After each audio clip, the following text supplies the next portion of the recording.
Nationals from Hollywood. We wait to see what kind of a script has been written for Game 5 between the Dodgers and the Nats. The 2019 National League Division Series is presented by UTS. These teams have alternated wins through the first 4, the Nationals and Dodgers. And here's how we got to Game 5. In the opener, Max Muncy knocked in 3 runs. Walker Buehler was sensational, 6-0 Dodgers. Game 2, Strasburg was outstanding. Daniel Hudson nailed it down in the 9th.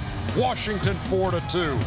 Game 3, the veteran Russell Martin, his only start of the series, knocks in 4. Dodgers score 7 in the 6th and win going away 10-4. And in Game 4, Ryan Zimmerman, a 3-run blast in the 5th.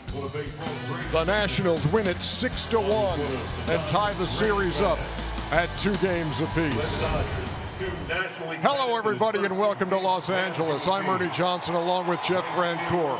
Frenchie, look, after what we saw in Atlanta today, I got no clue what might happen here, but I know we got a great pitching matchup. I know we got 2 teams that want to go on and play the Cardinals, and it starts with Walker Buehler for the Dodgers. This is a guy that's got 16 2/3 consecutive scoreless in the postseason. Game 1, Ernie, 6 innings, 1 hit. We saw him establish the fastball, the slider, and that big curveball. Right here, you can see the 3 pitches of what he's going to throw to you. It comes out of the same arm angle right there, curveball, fastball, slider, and it's just a little peek of what those Nationals hitters are going to have to face tonight. And the Dodgers are also going to have Kershaw and the rest of the pen ready to go. I could swing at all 3 and miss. Strasburg, meantime, just adding to his postseason legacy. Yeah, and on the other side, Dave Martinez is going with Strasburg. And, hey, I need you to go 110 pitches like Scherzer in Game 4. He's got all the pitches. You see the change up there, the curveball and the fastball. But for me, it's the off-speed stuff that he's throwing. It has been so effective against this Dodgers team that can get on that fastball. Right here, you see, that's the 2-seamer and the changeup right here. That's what they're going to be faced with tonight. Like you said, who knows what's going to happen, but I know we have 2 pitches that are both capable of going out and throwing some gems. A Game 1 winner and the Game 2 winner meeting in Game 5. This is the 3rd time in these franchise histories that they've met in a Game 5. Got to take you back to 1981. Rick Monday of the Dodgers wins it in Montreal over the Expos, and then 2016, the 1 save in his career, Clayton Kershaw shuts the door against the Nats in a 4-3 win. Game 5, the first pitch coming up.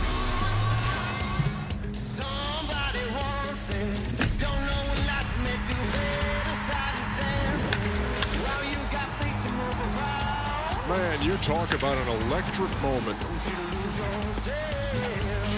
My goodness. Should be a great game.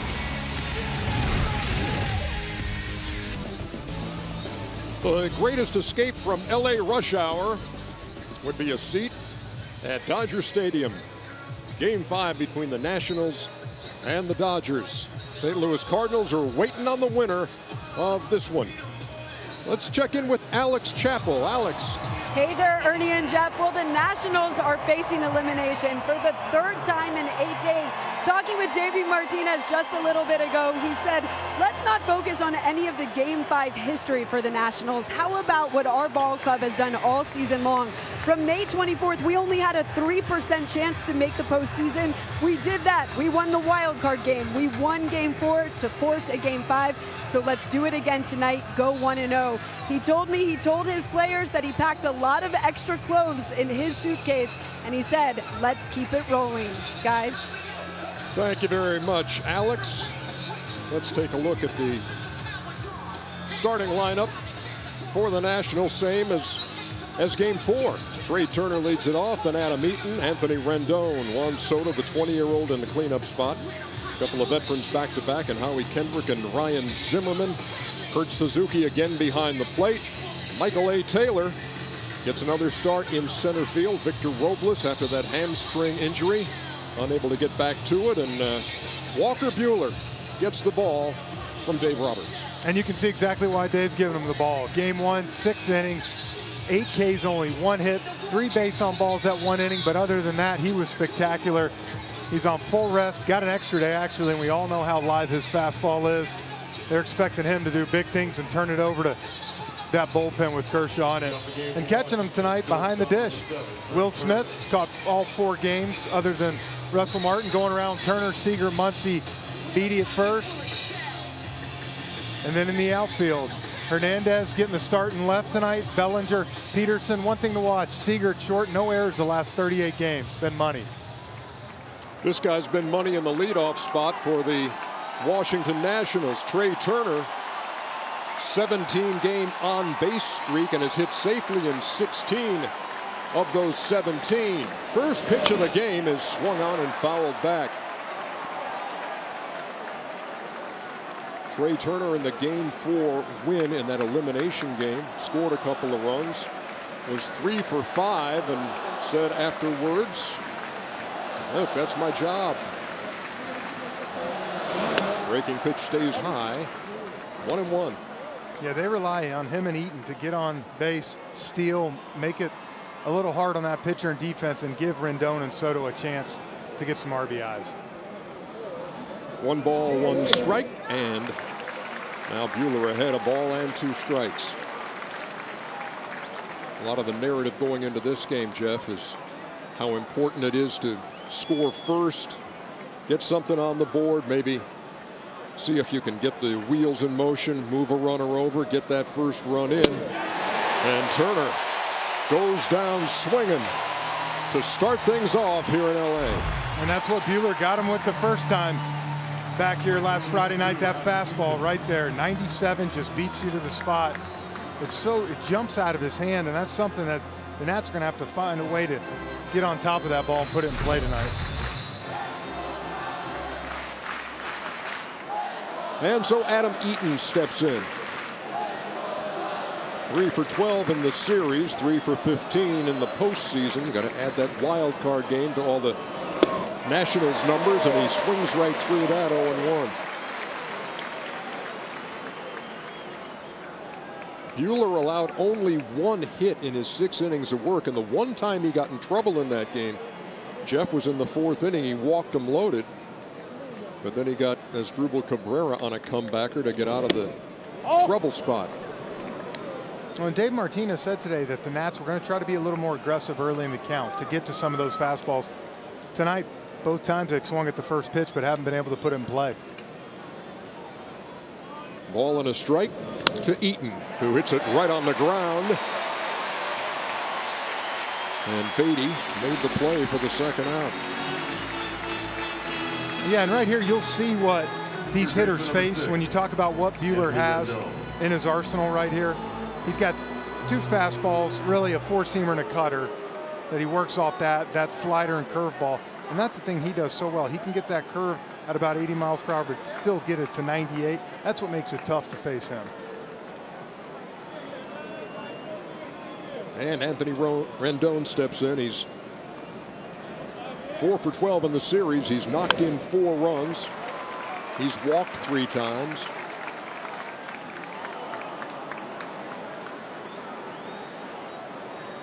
Now there's another first pitch swing right there, but they're fouling it off.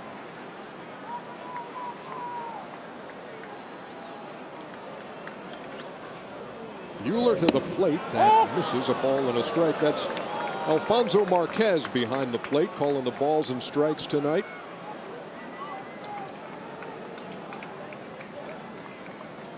There's Alfonso, and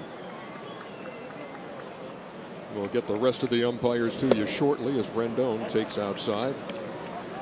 Trip Gibson makes the calls at first. Will Little at second. Jordan Baker at third, and down the lines, Ted Barrett in left, Doug Eddings in right field.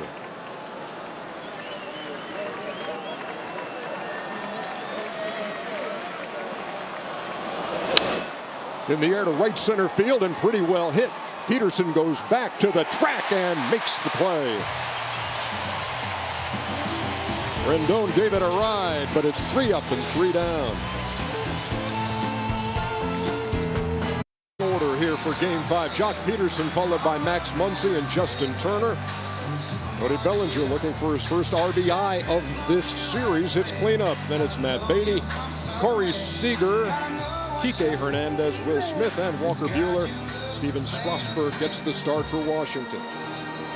Yeah, and the big righty here held the Dodgers to 1 run in 6 innings with 10 Ks on short rest. Last time out, and you see that, his postseason career, .64, 38 Ks. We all know it was 3 pitches. The Dodgers tonight are going to have to find a way to take some of those curveballs and get in better counts.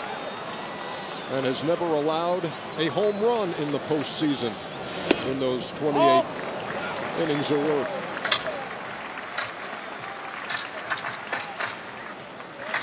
Jock Peterson leading it off.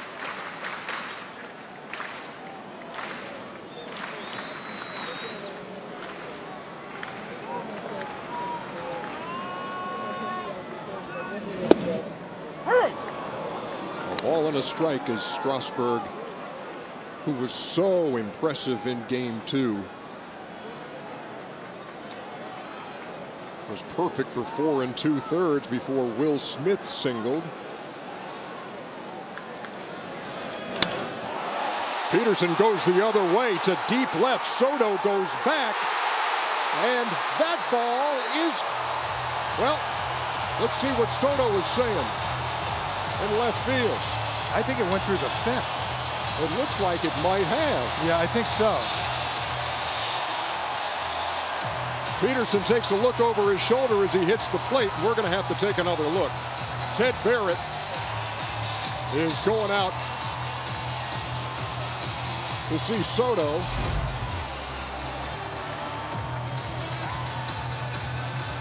Oh yeah. And it did. It hit that door and wedged down in between. Wow, you don't see that much, do you? Yeah, they'll take a look at this. They have to, and it's going to be a double.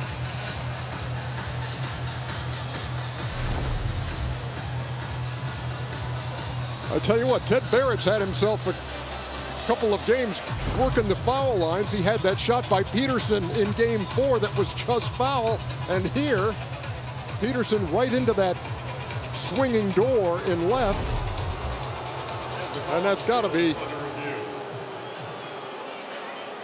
2 bags, doesn't it? Come on. Yeah, and listen, it's another fastball, 3rd fastball in a row, and Peterson does a great job of going the other way right there. As you see, yeah, they give him a double, but look at that. Stays back on it nice, and that's something Dave Roberts told us, Ernie, today. They got to swing at strikes. Last time we faced him, we swung at all curveballs and changeups out of the zone. Good start for the Dodgers there. Peterson had been 2 for 14 in his career against Strasburg, and he leads off with one of the strangest 2-baggers you'll ever see.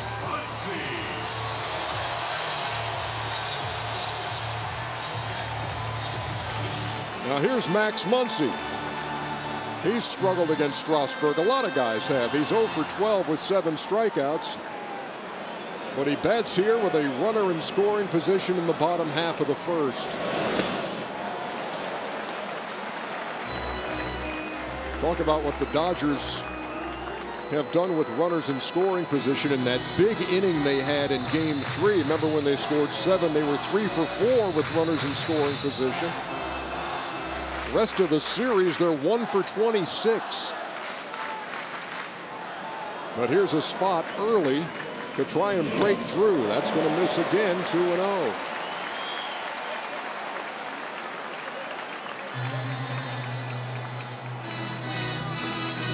And like we said, the Nationals, yeah, they wanted to try to come score a run and quiet this crowd down. On the other side, the Dodgers want to come out, score a couple early, and give Buehler and the rest of that pen down there, whether it's Kershaw or whatever, the confidence to know we can do this. Peterson not much of a lead at second.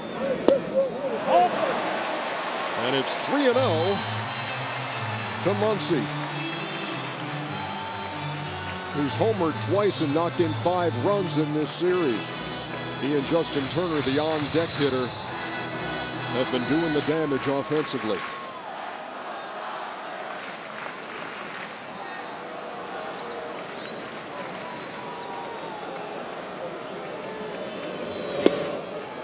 There's a strike, 3-1.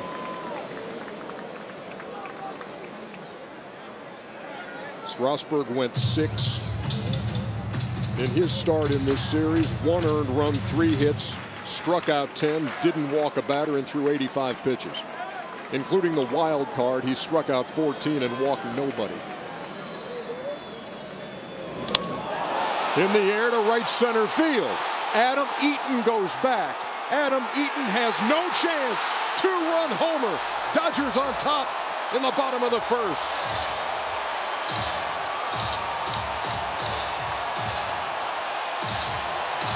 Well, there's your 2 runs right there. You talk about flexing your muscles. Muncy 0 for 12 with 7 Ks against Strasburg.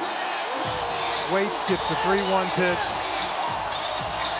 Lifts and separates. 2-0 Dodgers.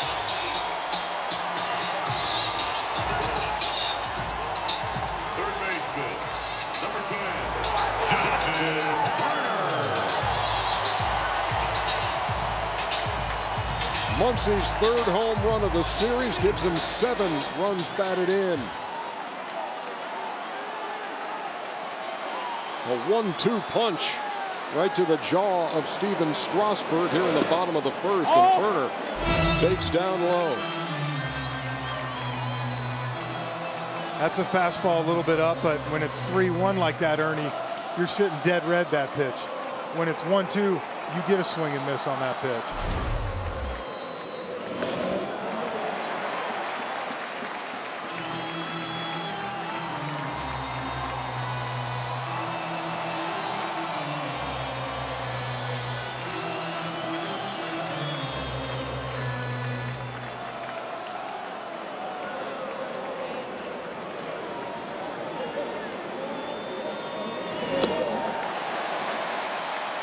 Second straight hitter, it's 3-0. And I go back thinking, talking to Dave Roberts before the game today, and he said the one thing I'm excited about, our hitters just saw him 4 days ago.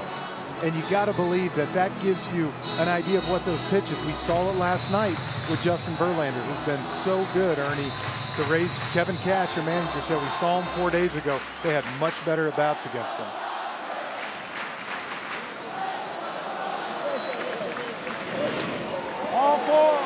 Four-pitch walk to Turner. And to your point, Jeff, as we take another look at what Max Muncy did and the reaction in the Dodger dugout, and from Jock Peterson after the ground rule double, there was very little contact in his first start. Remember, Clayton Kershaw hit a ball to left that Soto made a great play on. It was the hardest hit ball at the first time through the order. When you said just these first 3 hitters for the Dodgers here, you can tell have made some adjustments, and they're not going up there just swinging at the first thing they see. As he has heard for most of the season, Cody Bellinger here's the MVP chants from what will be 53,000 plus here in Dodger Stadium. And Bellinger just 3 for 15 in the series. Hasn't knocked in a run. Knocked in 115 in the regular season.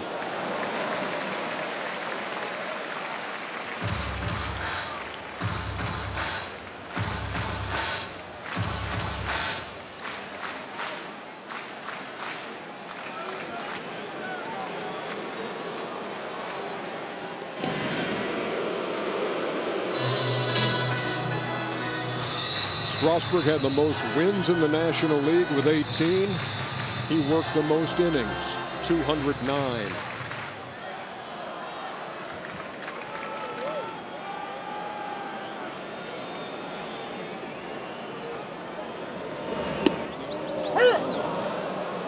Ball and 2 strikes. Yeah, got the curveball in the corner right there. You can see Bellinger thought it was a bit outside.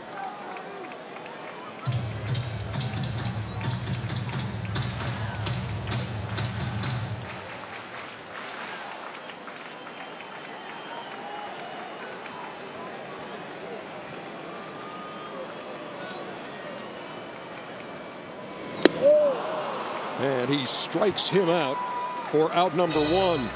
First baseman, number 45, Matt Beatty. Well, and there's the difference again. It's 1-2 right here, so you tend to have to chase that pitch right there. The first 3 guys in the lineup, Peterson, Muncy, and Turner, all were in great hitters counts and got pitches to handle.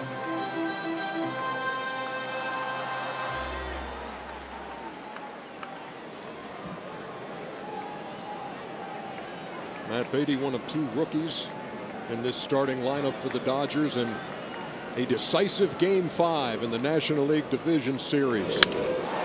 Right up the middle, base hit. Turner will hold at second. And Beatty, like the first one he saw, and took it right back where it came from. He didn't waste any time. Saw that first fastball down in the zone. Smoked it up the middle.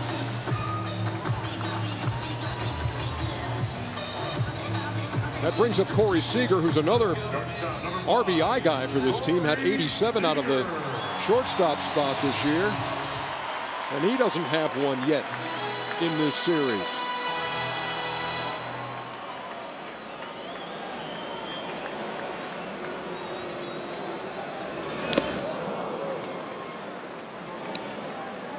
Yeah, behind the dish catch in Strasburg tonight, Kurt Suzuki, his 4th start of this postseason. Going around the corner, Rendon, Turner, Kendrick. Zimmerman gets a start at first after that big home run. And the outfield the same, Soto, Taylor, and Adam Eaton.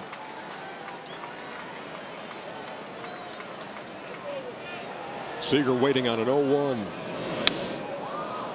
And quickly, the Washington right-hander jumps in front. Some T-Mobile extended coverage. Justin Turner walked and advanced to second on the Matt Beatty single. They stand there with 1 out and 2 runs in here in the bottom half of the first.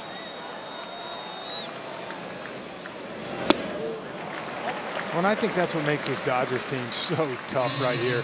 Is you look at it, you have Bellinger after his last at bat together. Those guys are 6 for 32 with no RBIs this series. But Muncy, Turner, all these other guys have picked it up for him and allowed them to hit 8 home runs now this series and have the bats they're having. Runners at first and second meeting on the mound here, Jeff. Yeah, I think they're trying to make sure they get the signs right. You know, sometimes you think about a team getting your signs, knowing what's going on. And I think for the Nats, this is a big spot. You got to try to keep them at 2 and get them in.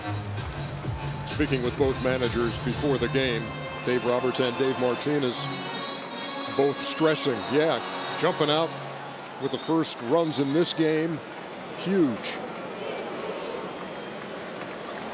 It's the Dodgers who have done so here in the bottom half of the first.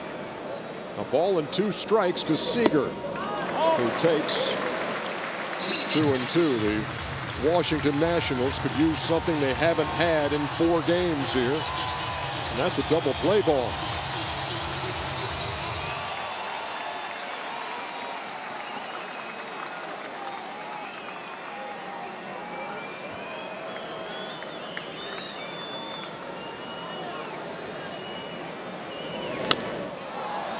Rounded up the middle. The tag for 1 to first, and there is that first double play. Turned by the Nationals defense. And it came at the perfect time for Steven Strasburg. Presented by UCLA. Trey Turner played it perfectly. The tag, the throw, 2.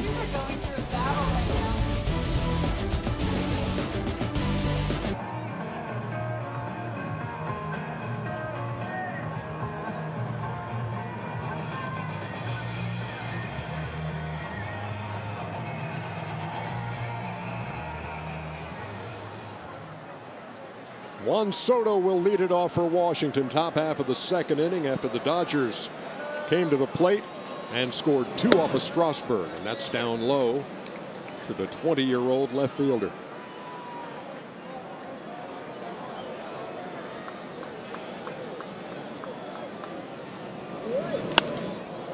Breaking pitch hit to left.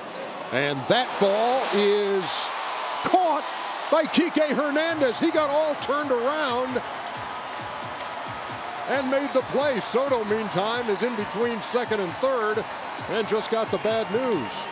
Yeah, I don't think he realized how much his ball was slicing here out Soto, and he did. He turned the wrong way, but great job. So athletic he is to turn around and end up making a play on this ball.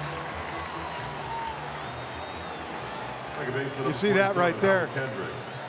And instead of even a speed turn, he crossed his feet and still made the play.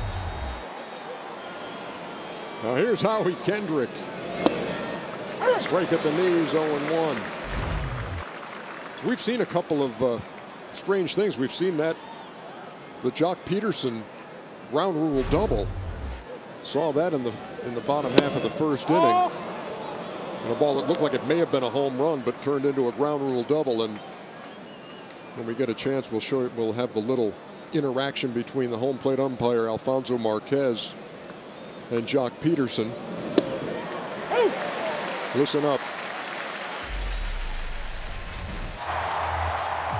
Hey, Jock, it might get called back if it went through the padding. Okay? Just be aware. Meantime, Howie Kendrick goes down on strikes. So Alfonso Marquez, as Peterson is rounding the bases, kind of like, hate to rain on your parade on this one with 53,000 cheering for you, but probably going to call that one back. Yeah, I think Jock knew that it went through the thing. I think he was doing a great job of, we're in Hollywood. He's acting. It's a homer. But a big start and a big hit by him. Yeah, he would be able to trot home later as Muncy did clear the wall and right for a 2-run homer. 2 up and 2 down for Ryan Zimmerman.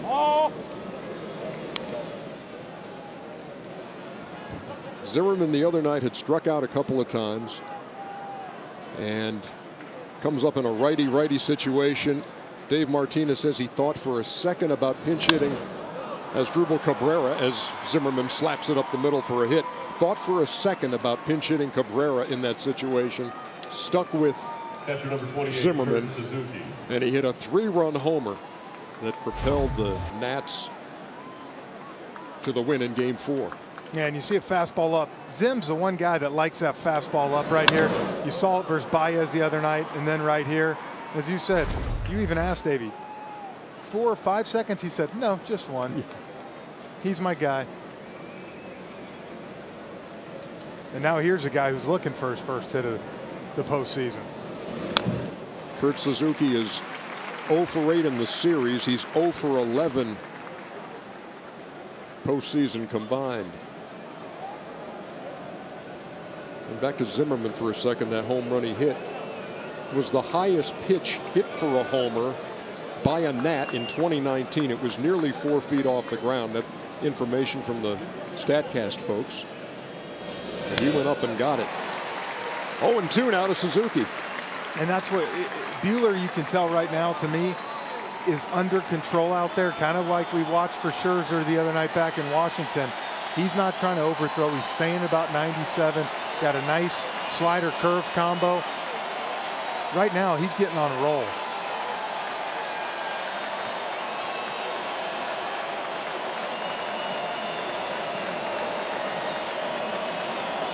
Let's see what he deals to Suzuki. Ahead in the count, no balls and 2 strikes. That was a big breaking pitch that Suzuki had no thought of fishing for. Buehler had the best winning percentage in the National League at 14-4, top 10 in ERA. Teams only hit .223 against him.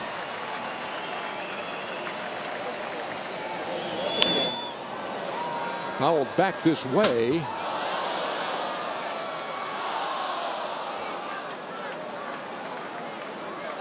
And as you could tell by the sound, that was right above us. Thought that was going to be my first chance.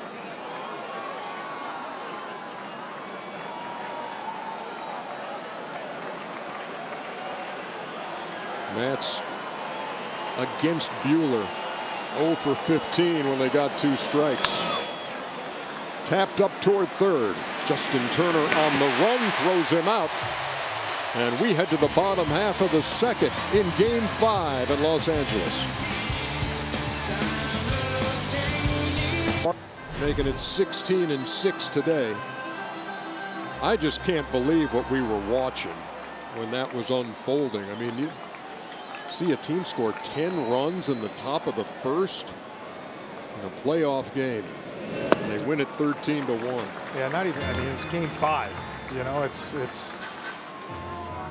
tough break, and I mean, when you score 10 runs like that, good night. It's over. So congratulations to Mike Schilt and the Cardinals into the National League Championship Series. In the air by Kike Hernandez to left center field. And that ball is gone. Kike Hernandez goes deep, just out of the reach of Michael A. Taylor. And it's 3-1.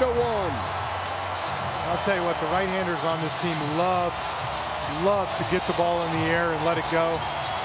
Right here, this ball was sky high. They do a little dance right there.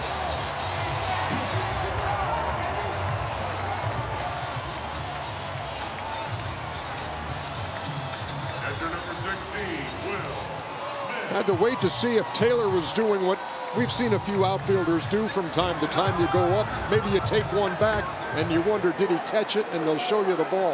Yeah, sometimes they'll deke you, but that one right there, he wasn't able to come up with him.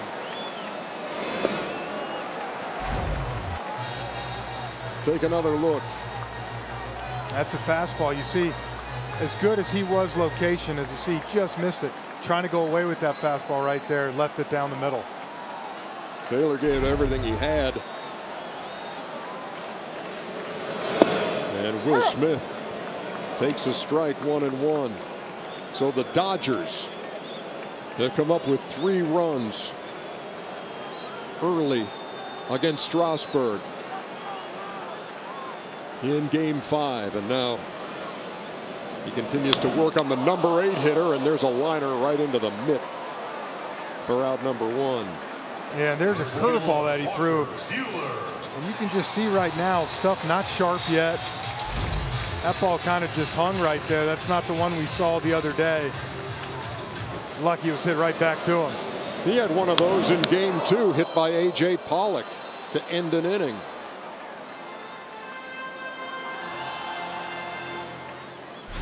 So 1 down, 1 in, and Walker Buehler steps in.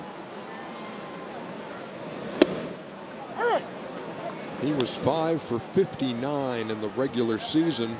One of those 5 hits, a home run off Michael Wacha.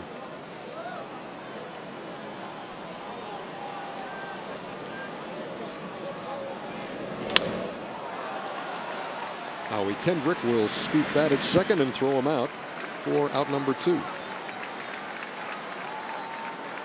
If you're not following MLB on social media yet, what the heck are you waiting for? Follow along on Facebook, Instagram, Twitter, and YouTube, all postseason long. When I think, listen, there's a lot of ball game left, but Steven has to find a way to calm himself down and get sharp. You can't let the Dodgers get too many more runs, whereas the Dodgers, if Buehler got in a little trouble, we've talked about it. You got Kershaw down there. You got Maeda, who's been sharp. Dave Martinez kind of told us today, we need Strasburg to give us some length today if we're going to be able to have a chance to win this ball game.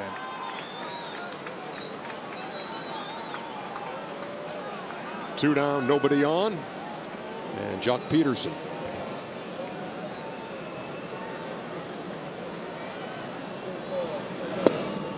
Peterson, a ground rule double in the first. Not your garden variety ground rule double. This one wedging in the padding behind that swinging door next to the Dodger bullpen.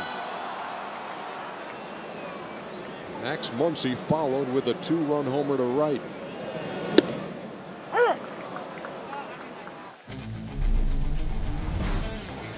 Here again is the shot to the opposite field by Peterson. And Juan Soto would throw the hands up and say, that ball did not leave the yard. And I think it took the umpires a second, even Ted Barrett, who's down there in the left field, it's just not something it was just no, it was a strange figure look. The ball had to go over.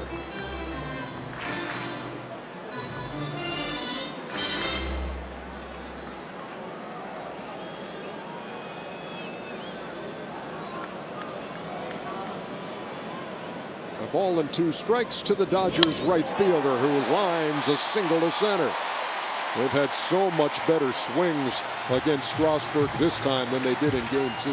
Yeah, they just looked a lot more relaxed. You can see right here, there's the changeup.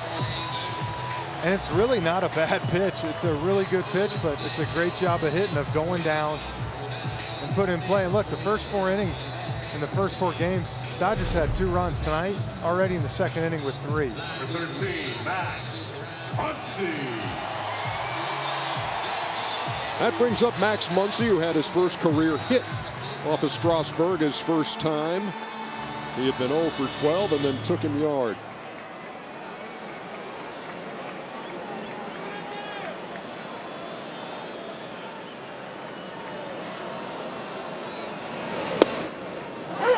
Breaking pitch found the mark, 0-1.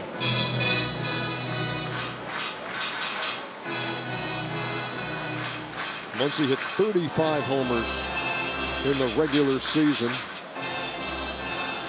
Got 3 now in the post.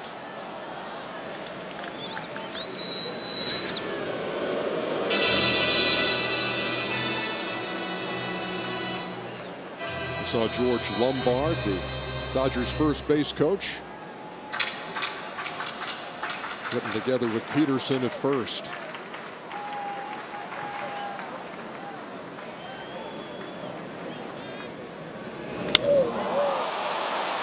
That's in the air to center field, but he got under it. And that'll do it for the Dodgers in the second. But they add another one. And Kike Hernandez got just enough to make it a 3-0 game.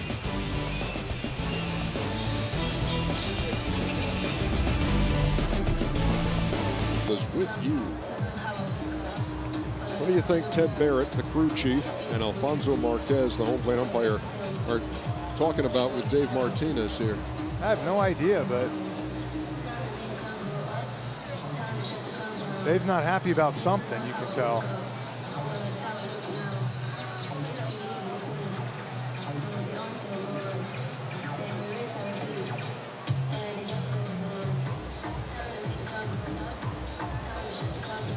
Whatever it is, they all agree on it. Looks like they were looking down the right field line.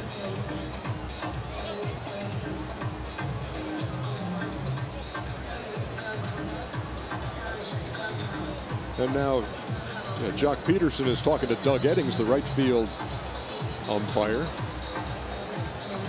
We will try to shed some light on that whenever the information gets our way. But we're ready to play in the top half of the third. Number 8 hitter for the Nats is Michael A. Taylor. Taylor's played well since having to come in and spell Victor Robles, the starting center fielder. He's gone 3 for 7.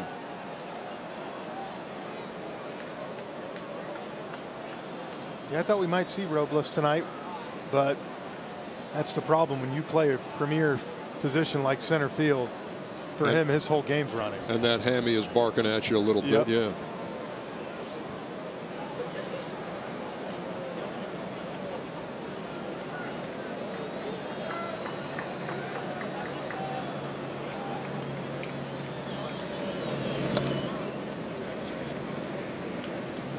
Ball and a strike.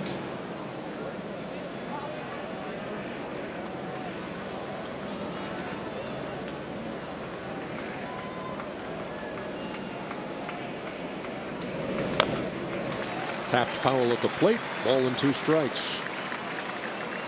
Jeff, you've played in a game 5 when you were with the Texas Rangers and you were on the road, and you're the one that scored first off of David Price. How big was that to break out on top? Yeah, we went up 1-0, and Cliff Lee was pitching for us with Texas, and just it gives him a lot of confidence. Taylor just reached out and slapped that to short. He's got great speed, but they throw him out by a step. Max Muncy, nice throw for 1 out. Yeah, Muncy all the way over on the other side of the bag, but got him. But yeah, it lets your team calm down a little bit. You know, and I think when you looked at the Dodgers coming in, we wanted to see how they would respond tonight. as you see right there. But you wanted to see how they would respond, in the fact that, you know, I think a lot of people didn't think they'd be playing 5 games. You know, 106 wins, best team in the NL. But you got to give a lot of credit to the Nats for getting timely pitching when they needed it. They had Strasburg step up game 2, and they had Scherzer step up game 4.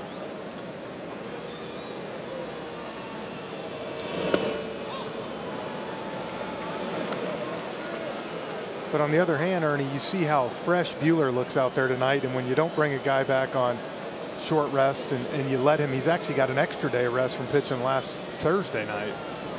He's fallen behind 2-0 and now 3-0 to Strasburg.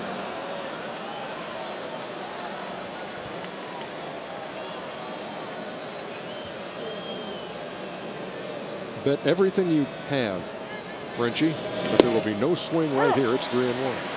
Yeah, he might even take this one right here. Make him throw one more, because you got to believe 3-2, you're still getting a fastball. Buehler gets that ball back and brings it again, and it's 3-2.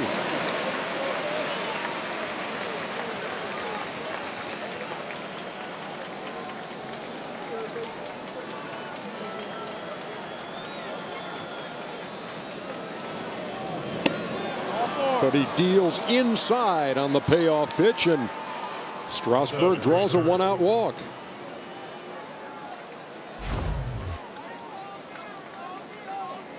Ball just kind of got away from him after 2 right down the middle.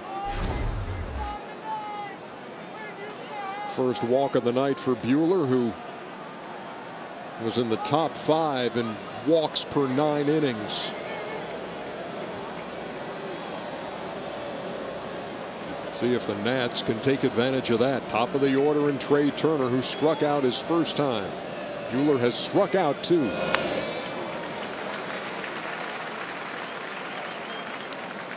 I'm surprised some of these Nats hitters, veteran guys, you know, Turner's not a veteran guy, but he's been around a while, haven't tried to take more advantage of the right side of the infield right here. You know, he did it the other night and got that easy single to first and third.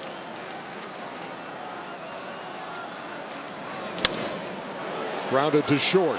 There's one. Turner with good speed beats the wrap. But 2 down here in the 3rd. Number 2, Adam Eaton.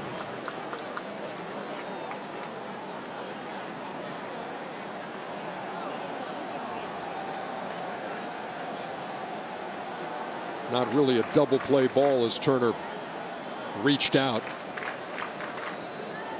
and hit that ball to short. But 2 down, man at first, Adam Eaton.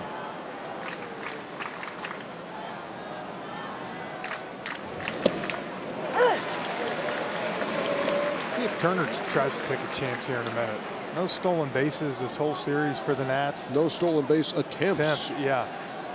in this postseason.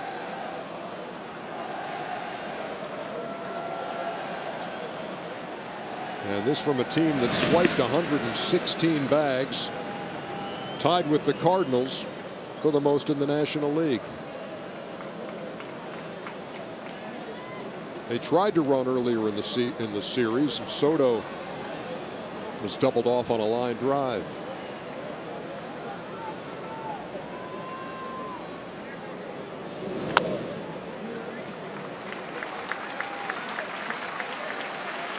Well, and a lot of time it's got to be the right count, the right situation where you can go to. I will say this, the Dodgers have done a good job of throwing over, had some left-handed hitters or pitchers to keep them at bay. You don't want to just run into an out either.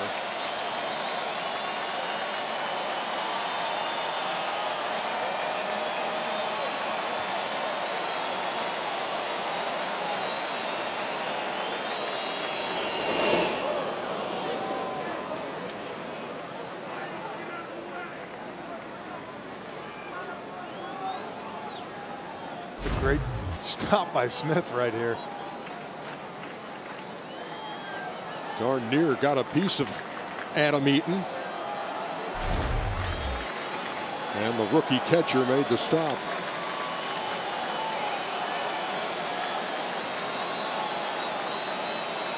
Trey Turner, pretty good lead at first.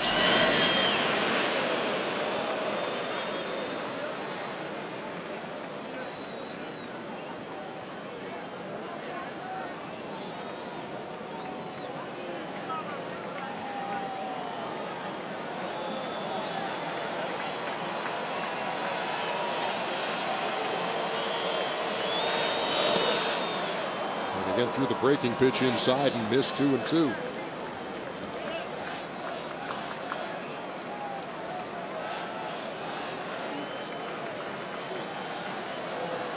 Dodgers with their defensive alignment changing now as the third baseman Turner moves closer to the bag at second.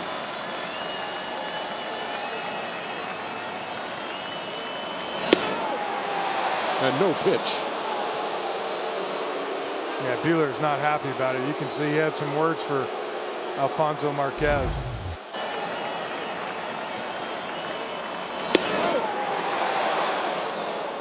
Adam Eaton had requested time, a little late, but in time in the mind of Alfonso Marquez, who said no pitch. Yeah, and he's lucky Marquez did give him that time. If not, that's strike 3 right there. The 2-2 sails high and the count full.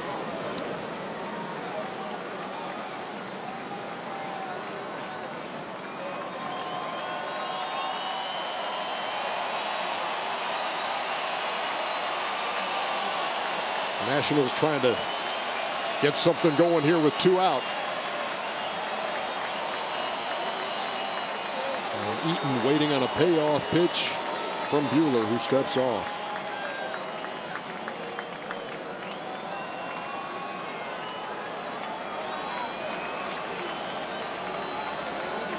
Now we're ready to go, and Trey Turner will be out of the starting blocks at first, and we aren't ready to go. Now it looks like they're trying to agree on a pitch here. I think Buehler wants to throw something else. Smith wanted a different pitch. There goes Turner, and there goes a foul ball into the Dodger dugout.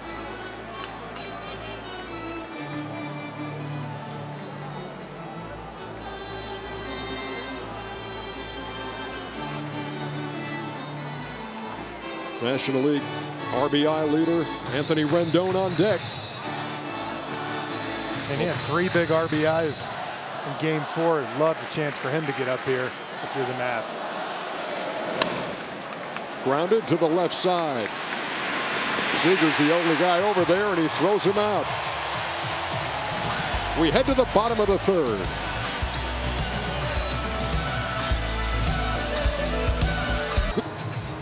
More driven. Third oldest ballpark in baseball behind Fenway and Wrigley. Dodger Stadium. Played their first game in 1962 here. As pretty as ever. Justin Turner takes a strike, leading off the bottom half of the third. There's a special vibe in this place and very distinctive stadium. And all of that, and Jeff Francoeur loved to hit here. It's all search for that. How can you not with the weather? It's beautiful every day. Great playing surface too. I've always said one of the best in the league. They do such a great job with it. A couple curveballs here. I was seeing if Strasburg tried to start working in. Last game in Game 2, he threw the 2nd lowest percentage of fastballs all year and counts in the 3rd highest percentage of curveballs. Couldn't get Turner to offer at that 0-2. Ball and 2 strikes. Turner walked in the first while the place was still shaking after the Max Muncy 2-run homer.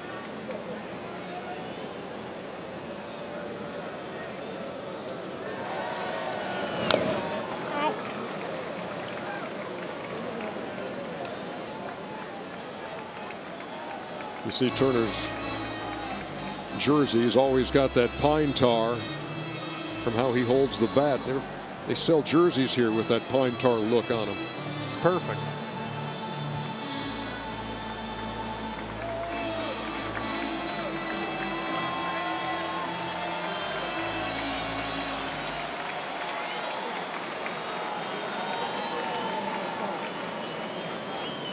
Ball and 2 strikes.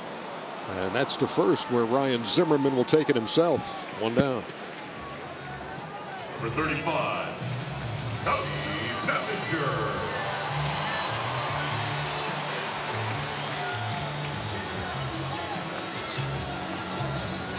been a great start for the Dodgers in this one, leading 3-0. Everything's going their way. The only thing that remains a bit of a concern is the performance of the guy at the plate, Cody Bellinger. Yeah, him and Seager both. You see the postseason career at home. You know, he'd love to go on to the next round and get a chance to fix that a little bit. Never homered in the postseason in this ballpark.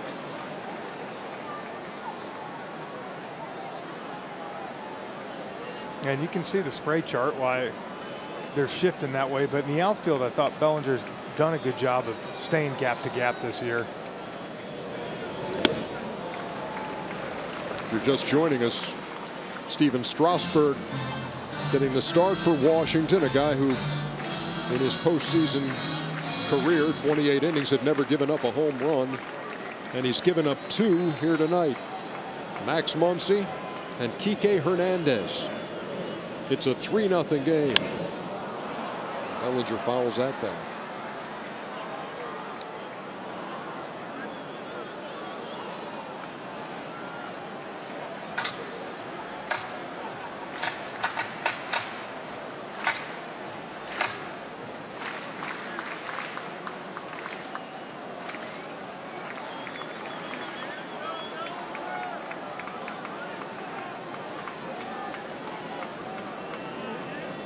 Strasburg with a 1-2 to Bellinger.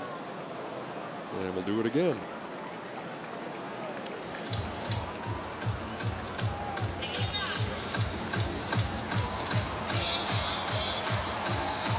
There's that good changeup right there. Peterson got it for a base hit last time. That's something he's been so good at. Hitters are hitting 1 for 16 coming into this game against the curveball and changeup this postseason, the Dodgers. Another 1-2. Off the chest of Howie Kendrick. And into right field. Bellinger reaches. We'll see how they score. That just went right between his legs right there. Never even hit anything. Be an E4. And that is the third error committed by the Nationals in this series, and all of them have been by Howie Kendrick. 2 of them came when he was playing first base. This one happens as he plays second and was in shallow right in that Washington defensive alignment. And so Bellinger's on for Matt Beatty. Beatty swung at the first pitch and singled his first time.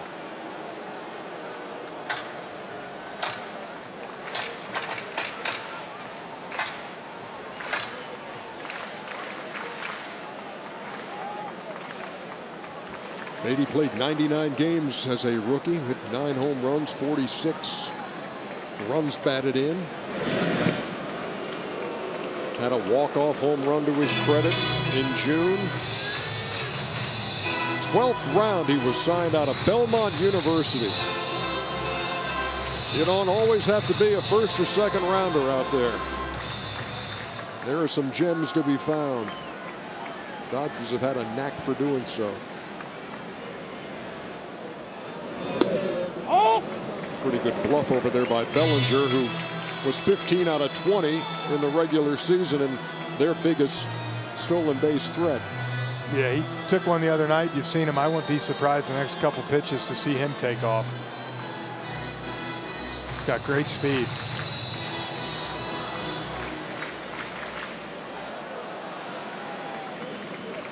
And there he goes. Breaking pitch, and Bellinger swipes it with ease. Well, he picked the perfect pitch to go on too. A breaking pitch right there with his speed. No chance to throw him out.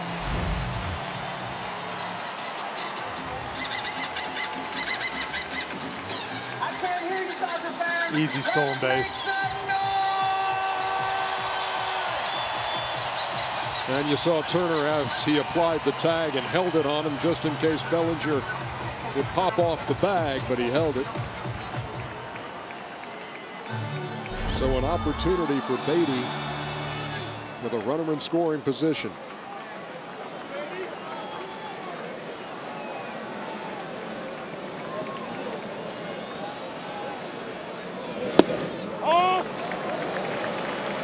One reason Beatty's in there tonight, he's one of the best off-speed hitters in all of baseball.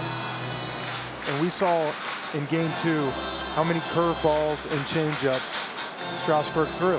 And I think this was Dave Roberts saying, hey, we know it's going to be a lot of off-speed stuff. Here you go.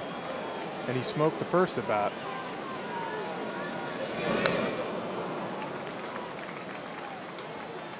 So part of the decision making that goes into who's going to start here in a game 5. I mean, A.J. Pollock's a guy who was in Dave Roberts' starting lineup from the beginning of the series, but hitless with a bunch of strikeouts. And he wasn't going to go back in that direction in game 5. And even though Pollock has great career numbers against Strasburg. Yeah, and listen, he'll be, if they go to the NLCS, he'll be back in there. But tonight it's one game. You got to put your hot guys out there. Tapped up toward first, and it's foul.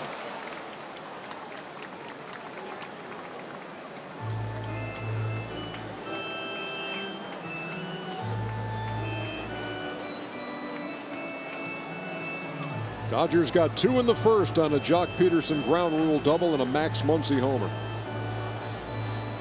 Kike Hernandez started off the bottom of the second, going deep off Strasburg. Now the Dodgers trying to add to that 3-0 lead here in the third. They've got Bellinger at second, reached on an error, stole second. And Beatty, who singled his first time, standing in. You've seen Bellinger's speed.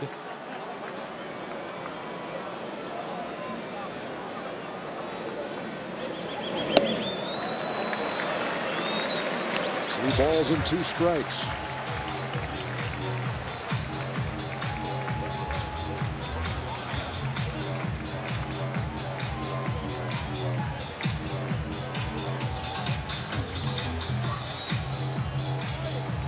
Another thing to watch is that pitch count up there. 51 pitches already in the third inning.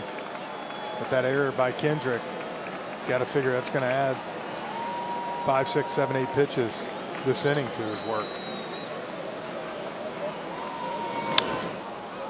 Tap toward first. Zimmerman will win the race as Bellinger moves to third. And he's there with 2 down.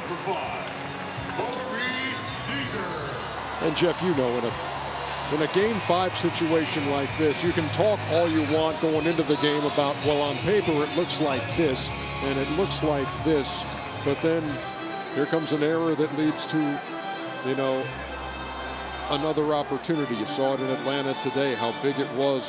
There was a Freddie Freeman boot in the first inning in the middle of that 10-run explosion by the Cardinals. You never know how the ball's going to bounce one way, what a pitcher's going to have or not have. And if a team's going to be able to do damage against a guy who held him in check, and that's what the Dodgers have been able to do against Strasburg. And that sails high to Seager, 1-0. Well, we saw him pitch in game 2. Besides that last inning, I mean, it was stress-free for him.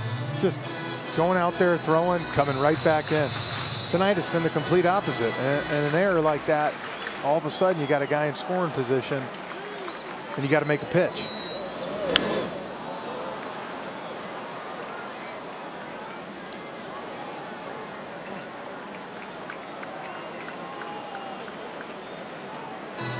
Dodgers bidding for their 3rd straight trip to the World Series. To get there, you got to obviously win in this round, the division series, and trying to avoid becoming the team with the most wins to ever lose in the division series. The Yankees and A's both won 103 in 2002, both lost in this round. Dodgers with 106 wins, taking the distance into game 5 here at Dodger Stadium.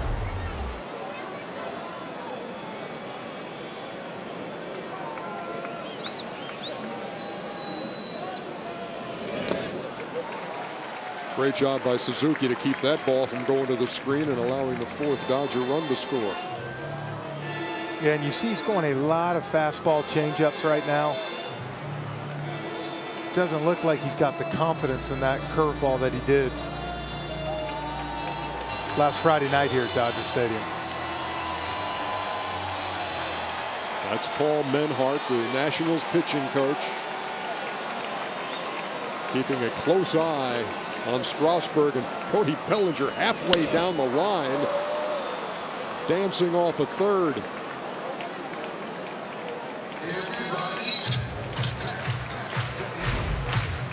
Watch Bellinger. And that was a hair late. Earlier on, he was jumping up and down off that with that lead. Well, and it's smart right here. You want to get off with Rendon all the way back. No one can pick you off. And if there's a pass ball. Seager goes down swinging. Leaves Bellinger at third. We head to the fourth.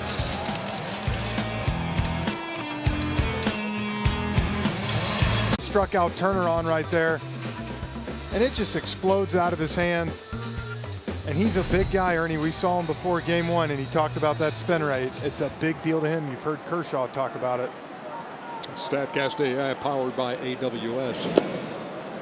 I'm telling you, Francoeur and spin rate, just like peanut butter and jelly. I think I need a whole lunch with him to figure out the whole spin rate thing that he was talking to me about, but works for him. Anthony Rendon, fly ball, right field. One down.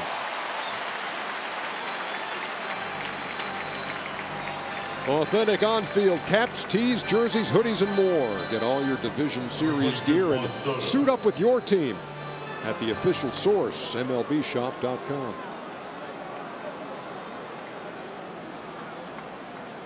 Here's Juan Soto, who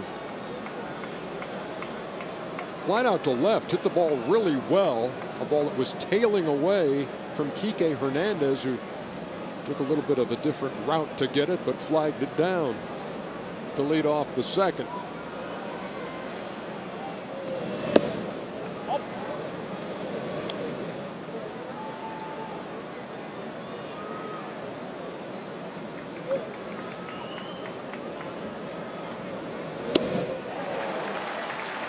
Tied him up. 1-1. Alex, what you got? EJ, Walker Buehler talking about the pressure of playing in game fives, and he said, we're just excited. You got to spin the pressure the right way. That just makes it more fun. Max Muncy adding to that, saying how big mental attitude is in this type of game. He said, big moments, big games, you got to relax and just play. Just easy, right, guys? Shallow left field. Seager back, and he can't make the play. He and Hernandez collided. And Soto's at second. Number 47, Howie Kendrick. Yeah, that's a ball right there. We'll see the replay, but Hernandez coming in. Seager had to go a long ways for that ball. Looked like he just knocked it out of his glove. It looked like Seager had it and just couldn't hold it. Yeah, that's one right there where Hernandez has got to come in and call him off right there. You got to come in screaming. You see right here when he stopped, that's where you just yell and you keep coming right there as an outfielder. Yeah, there was a late call you could see by Hernandez. But then it's too late because Seager's already there. It's like when you do spring training. That's, you know, the outfielders always call off the infielders. It's a tough play. E6 in the books as Kendrick swings and misses.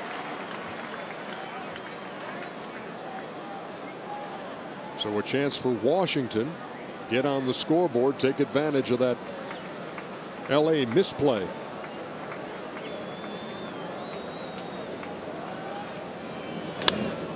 To center field and pretty well hit. Bellinger goes back at the track, leaping, and he made that catch. Cody Bellinger. A Gold Glover out there in center field, and he made that one look easy. Wow, he was kind of playing shallow too and had to run a long ways for this ball. Look at that. Knows exactly where the wall is. And then not only that, Ernie, he gets right off that wall and fires an absolute strike to third base. And I was just about to say that might be the break Washington needed. And then the possible MVP makes a play like that. Here's Ryan Zimmerman.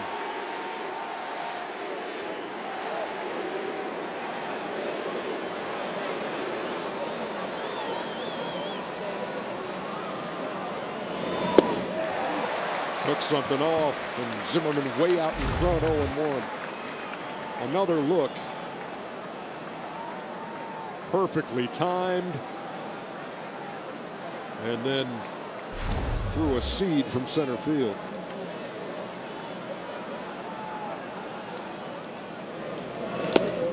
And Soto is in that in-between kind of space right there. Yeah. It's so tough because you got to make sure you score if the ball gets over his head. And I just think the way Bellinger was running there, I think Soto towards the end thought for sure that ball was at least going to go off the wall. And then by the time he could get back, as I said, Bellinger, quick play, got up and threw it in. No chance.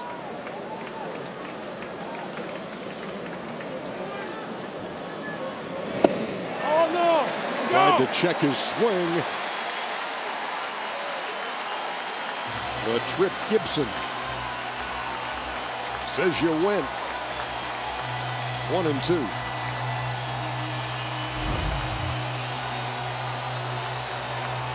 There's that cutter right there that he threw, and Zim knew it right away too.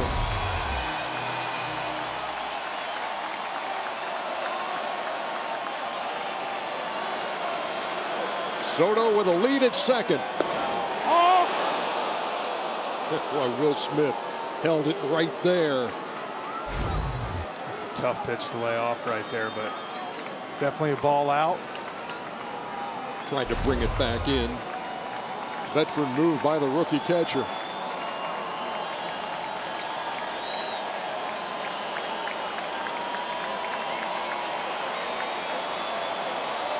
The 2-2.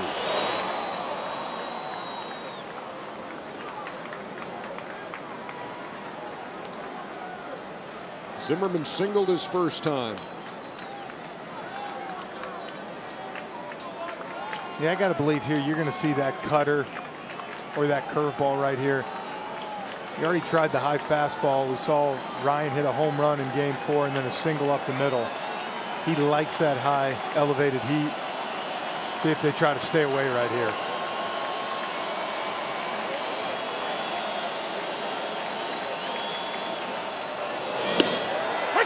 And strike 3 called to Zimmerman. Zimmerman thought it was up.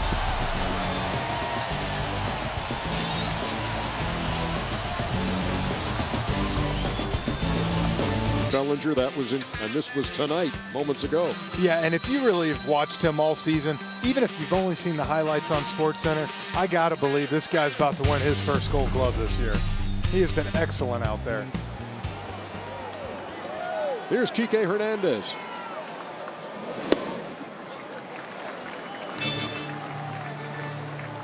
And we talked last inning about Kike coming in, trying to catch that ball, call them off at the end. Only his 5th start in left field. So hasn't had a lot of experience out there, but you saw why they wanted his bat in the lineup tonight. Well, we saw that the other night, too, when they had the big 7-run 6th, and he was right in the middle of that in a pinch hitting role. Gets the start tonight. Takes Strasburg for a ride to lead off the second. We're playing in the bottom half of the 4th, a 3-0 game. The winner gets the St. Louis Cardinals in the National League Championship Series. So, Jeff, what do you reckon? The Cardinals are sitting in Atlanta now, waiting to see if they're going to go home and host Washington or head to the coast and play the first 2 against the Dodgers in L.A. if that's the way it turns out. Yeah, they might still be drinking champagne. Probably took their time.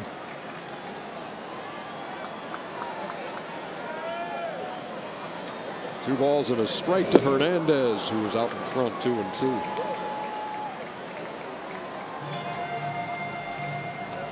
And see, that's the good curveball there, 83, a tick up. I feel like earlier in the game he was more 80, 81. The other night when he was throwing so well, it was about 84, 85 even at times.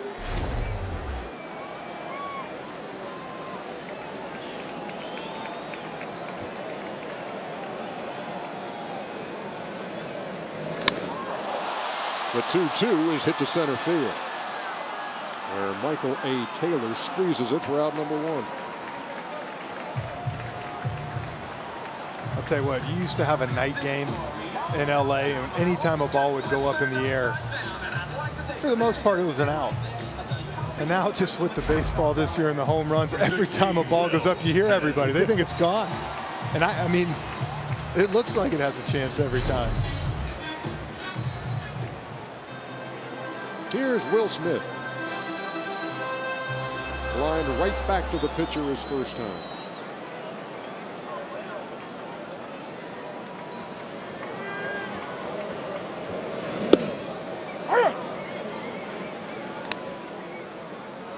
First round pick out of the University of Louisville back in 2016. Had a couple of walk-off homers in the month of June. Hit 15 in his rookie season. Look down at Trip Gibson, who says Smith swung. Trip Gibson, by the way, first base umpire. His first division series. Forget sometimes how important these moments are for these guys too, as they work their way through. And you got a guy like Ted Barrett, who's been an umpire in 4 World Series and been a crew chief before. Trip Gibson in his first division series as he works the right field line in this one. Works first base in this one. Hey, I thought this had a chance for 7, 8, 9 to be a quick inning for Strasburg right here. 10, 12, 13 pitches, get yourself back in the dugout and see if the offense can come out and get you a couple and get back in it against Buehler.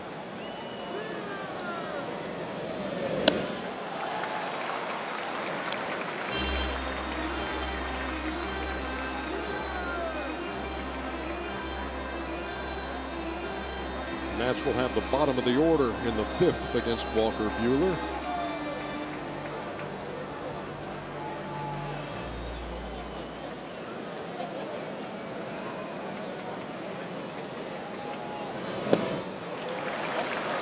Good eye. Smith watched that one all the way into the glove. 3-2. Yeah, worked it all the way back after taking a curveball, swinging at one a good bit outside. Work this thing back to 3-2.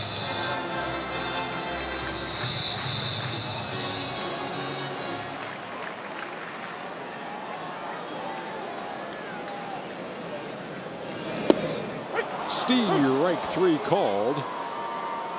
2 up and 2 down here in the 4th. 21. It's a tough one right here. Not that he's meaning to, but that was kind of a front door. Backed up on him a little bit, and as a hitter, that's so tough. We saw Zimmerman last inning. It's tough to pull the trigger on it. NBA opening night presented by Auto Trader returns to TNT when Zion Williamson and the Pelicans pay the defending champion Raptors a visit, followed by LeBron against Kawhi and the new look Clippers in the Battle of LA. Check your local listings. We'll be out here on the 22nd for opening night. Clippers Lakers figures to be some pretty entertaining hoop, with the additions those teams have made. Here's Buehler.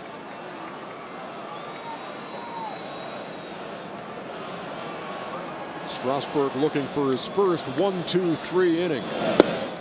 And he's a strike away from that. You said we. Am I coming out here to do the NBA stuff too? We TNT. Oh, okay. I did play in 9th grade. If you were anything like you were on the football field and the baseball field at Parkview High School, then I'm sure they loved having you on there. No, I couldn't shoot to save my life.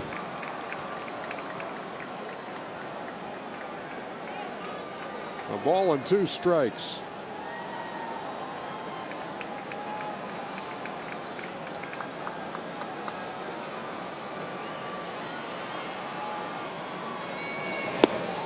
And there is that 1-2-3 inning for Strasburg. But the Nats being shut out in LA.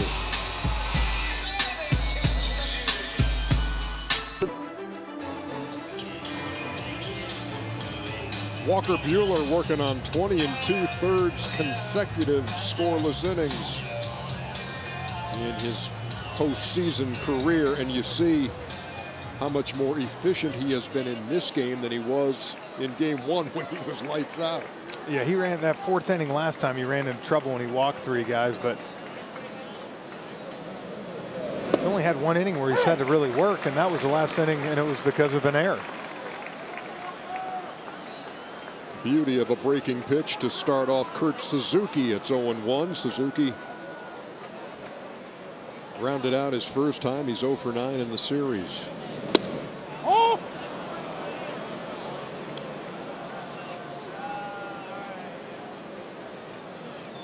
Unflappable 25-year-old Walker Buehler.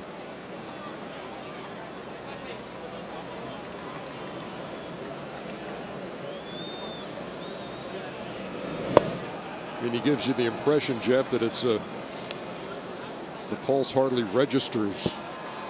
Well, you can tell it. He's under control out there. You know, he's not really gassed it up. I mean, he's just pitching within himself and doing exactly what he did in game one. I said this feels like game one.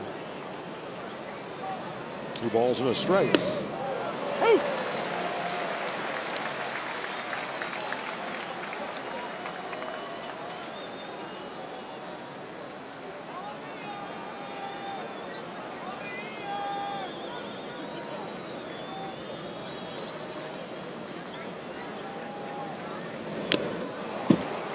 Back to the screen, just did get a piece. Back in 2012, the Pirates had their eye on Walker Buehler and drafted him in the 14th round. He didn't sign. He went to Vanderbilt, came out of Vandy and found himself a #1 pick, number 24 overall in 2015, and would make his major league debut 2 years later. I would say that was a smart move. Well, he's a Vandy guy. Well, and Tim Corbin at Vandy, they pump him out up there. Seems like they have a couple first-rounders every year.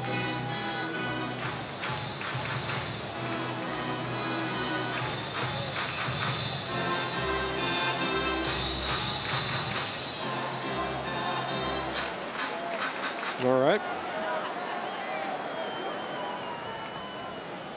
Don't know exactly what to say about that, but Oh, no!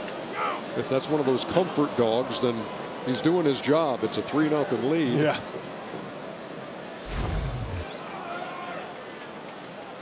See here, that Kurt definitely held up.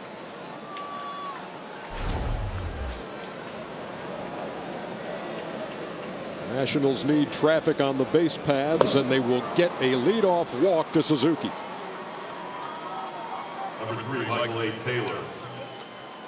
Second walk given up by Buehler. He allowed a hit to Ryan Zimmerman in the second. Juan Soto gone on an error in the fourth, but the Nats stranded him at second.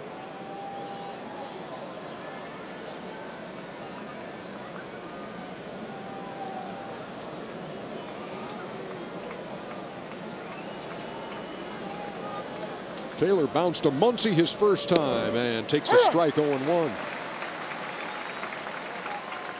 Patrick Corbin has been saddled with both losses for the Nationals in this series. One as a starter, one out of the pen. And they got no choice at this point right here. Somehow you get second and third with Strasburg up next. Ooh, that ball was off the plate right there, but got the call. At some point, you got to try to score a couple runs.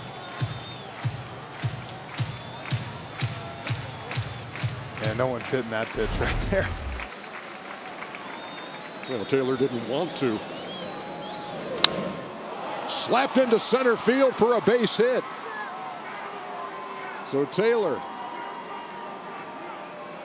against the shift, poked one into center. And the first 2 hitters are on.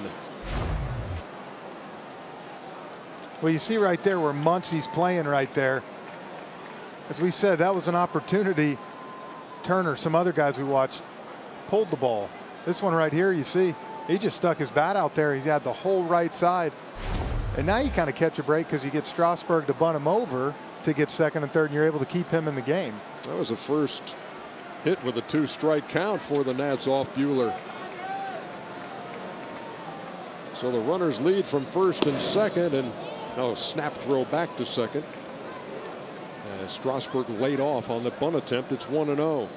He had 5 sacrifices in the regular season, laid one down in game 2 of this series as well. It's a big inning right here. Strasburg trying to get them over with the top of the order. Trey Turner waiting on deck. Again, he pulls back, but takes it for a strike, 1-1. You know, we saw Clayton Kershaw a lot the other night. He was doing all those things that made you think he was a possibility out of the pen. And Dave Roberts has said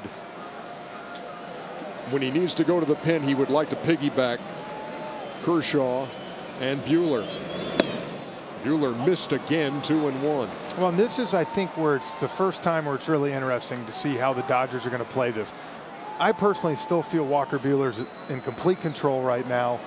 You know, 70 pitches. He's run into a little trouble here. He might have to pitch himself out, might give up a run or two, but you wonder at what point he's going to go down there and go to Kershaw. Oh! It is 3-1.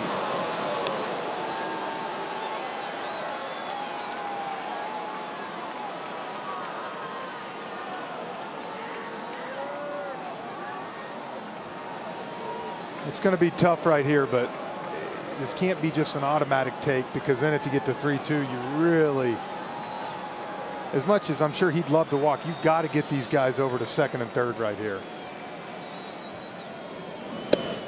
He pulled the bat back, and again a called strike. 3-2.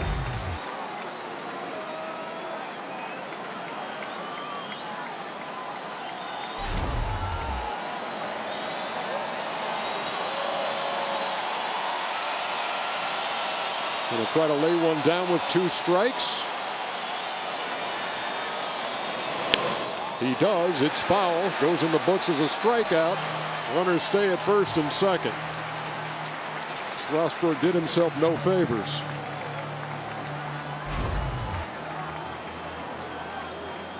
Shortstop Trey Turner. And it's the same pitch he threw him on the one before. Had to go after this one. He was going to call it a strike.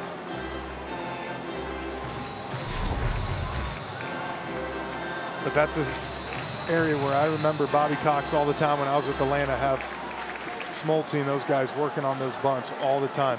Help yourself out right there. Now Turner, instead of having second and third, he's going to have to drive him in.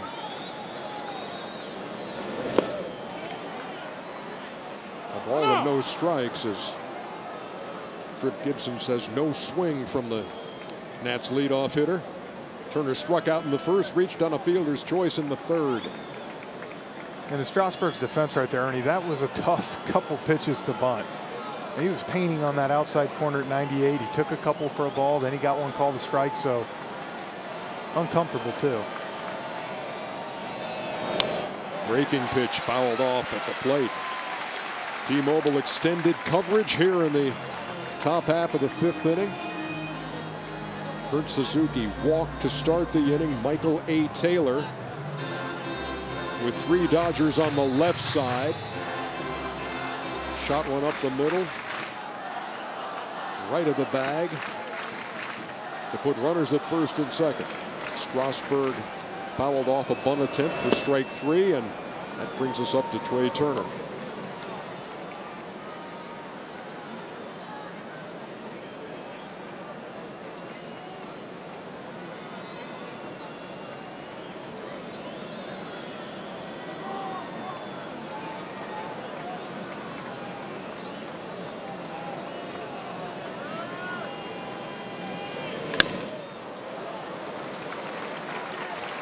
Balls and 2 strikes. The last time during the 4th inning was the inning that Walker Buehler had to really grind it out. 3 walks, had to make a big pitch to get it out. You get the feeling this is that inning right here where he needs to make a couple pitches here. And on the other side, if you're the Nats, someone's got to come up with a big hit here between Turner and Eaton. In that game, when he walked the bases full, he got Cabrera to ground back to him and get out of the inning. He tried to check, and that's strike 3. Second strikeout of the night for Trey Turner. It's that cutter right there.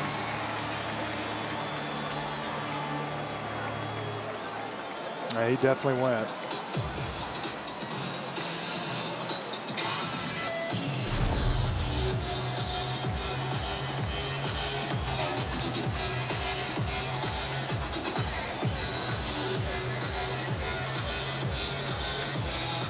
Meeting on the mound is broken up, and Adam Eaton will step in.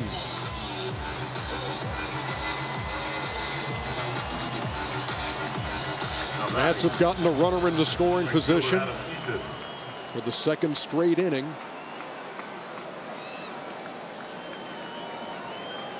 Couldn't chase anybody home in the 4th. Bellinger made a great catch in center field, and Zimmerman struck out. And now with 2 on and 2 out, it's up to Adam Eaton.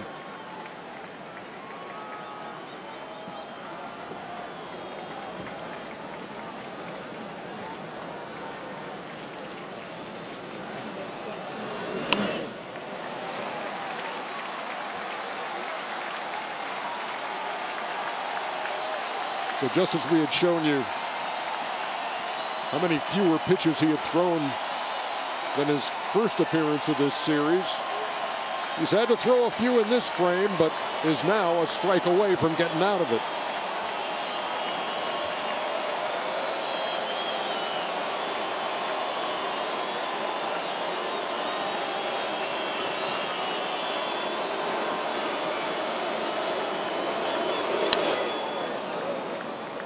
And that was a big thing coming into the game tonight. We said the Nats got to find a way to get Turner and Eaton on a couple times for Rendon and Soto. So far, Buehler's done a good job of getting those guys out, and Rendon and Soto both come up twice tonight with nobody on base.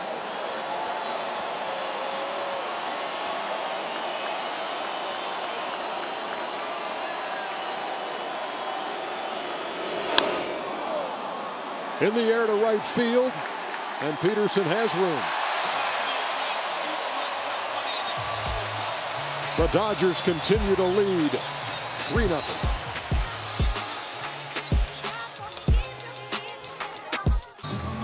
The 5th inning, Dodgers on top 3-0 and send the top of the order to the plate against Steven Strasburg. Strasburg giving up 2 in the 1st on a 2-run homer by Max Muncy. A solo shot in the 2nd by Kike Hernandez. That's been all the scoring in this decisive Game 5, with the winner moving on to face the St. Louis Cardinals for the National League crown.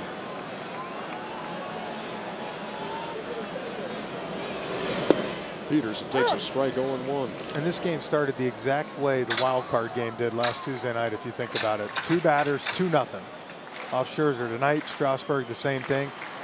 He's done a good job of settling down. He's got to find a way to keep him in the game right now to give Washington a chance to try to score some here late.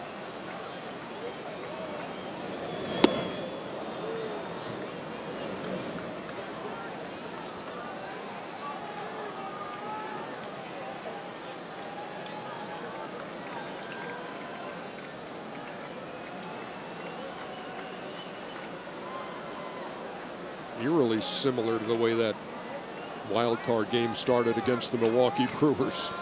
And a Grandal homer to make it 2-0, and then a leadoff homer in the 2nd by Thames. Tonight, a leadoff homer in the 2nd by Hernandez. And then that was it. That's all Milwaukee scored the whole game. And of course, we all know the big hit by Soto. But you're running out of time.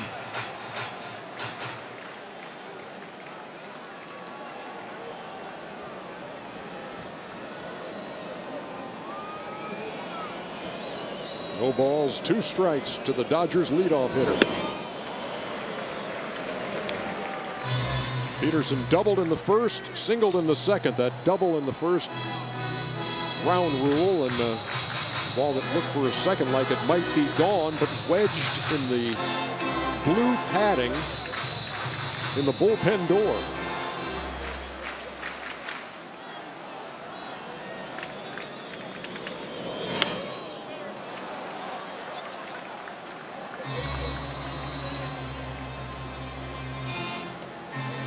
And Jock feast on right-handed pitching. I mean, he's a true platoon guy when you talk about it, including this postseason where he hit all 37 home runs against right-handed pitching. I think he's only had close to maybe 49, 50 ABs against left-handers all year.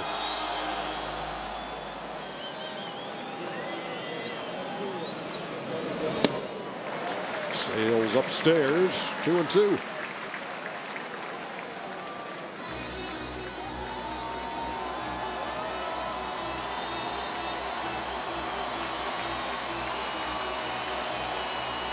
Strasburg threw 85 pitches in his 6 innings of work. In his first appearance against the Dodgers, and it's pitch number 80 on the ground to Turner. 1 down. Let's go to our Atlanta studio. Casey Stern, what you got?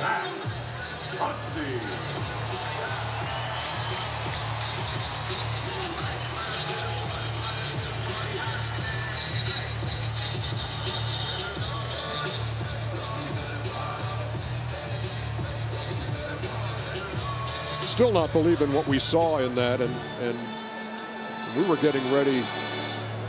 We were up here in the booth doing some work when that inning started and saw a couple of runs score. By the time we had gotten downstairs to prepare to meet with Dave Roberts, the Dodgers manager, you and I and the whole Dodgers every team. Dodger we saw in the clubhouse, it was incredible. Everybody's jaw was on the floor. Couldn't believe that we were watching a 10-run top of the first. Max Muncy has homered and flied out.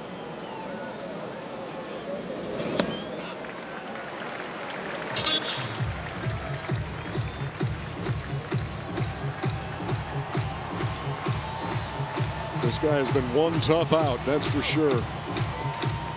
And that's the thing tonight. You look between Peterson, Muncy, and Turner. That's as good of a 1-2-3 to go through the lineup. It's tough to navigate through that. Tried to sneak that one in the back door, but stayed outside.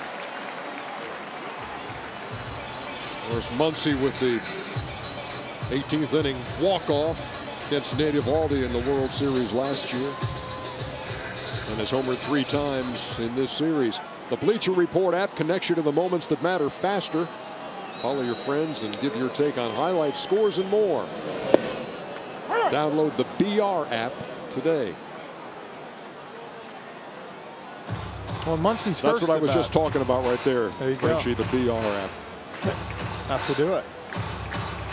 I was a little off in my read. My timing was a little off there. My bad. Muncy's timing is never off, by the way. Well, I off? was going to guarantee you he wasn't going to get a curve fastball right there. First time up 3-0, took 1-3 to get to 3-1, and then he hit a home run. Right here, you got the 3-1 curveball right up the bottom of his foot. Any foul ball off any part of the foot is no fun.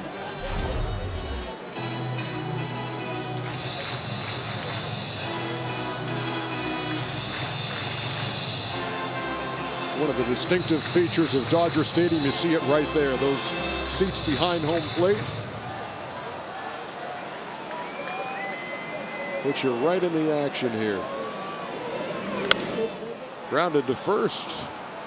Perfect hop for Zimmerman. And that's 2 up and 2 down. Third baseman, Justin Turner. 7 straight, retired now by Steven Strasburg.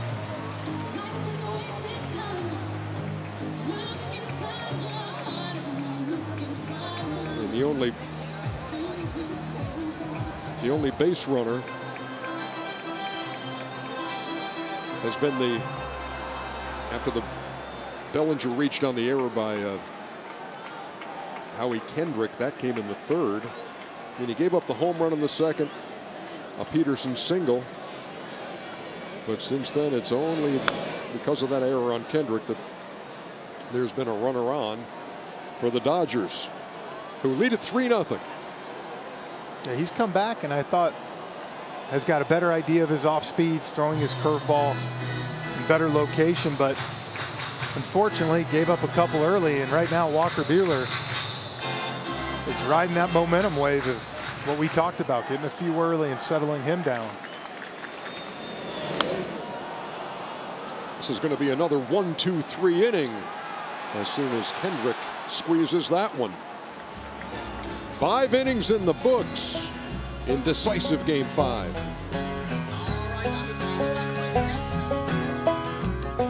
Total Motion is presented by Progressive as you get a good look at Walker Buehler, who has shut out the Washington Nationals through 5 innings, and he is making his way up the charts with that consecutive scoreless innings streak.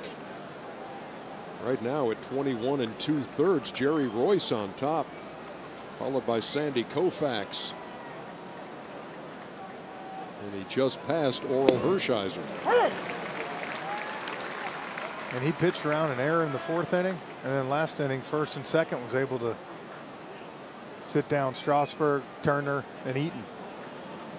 Rendon is flied out to right twice, and there's a shot to left field. That'll be down there in the corner. Kike Hernandez hustles it in, but Rendon, a leadoff double here in the 6th. On field, Juan Soto.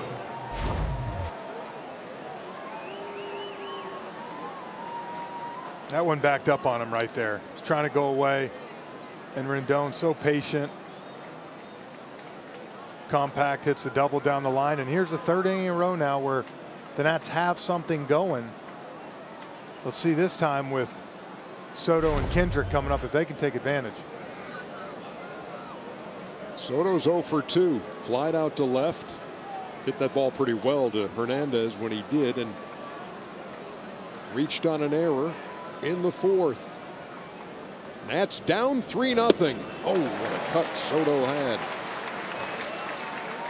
And then there was the patented look at him shake the head after that cut. Look at this right here.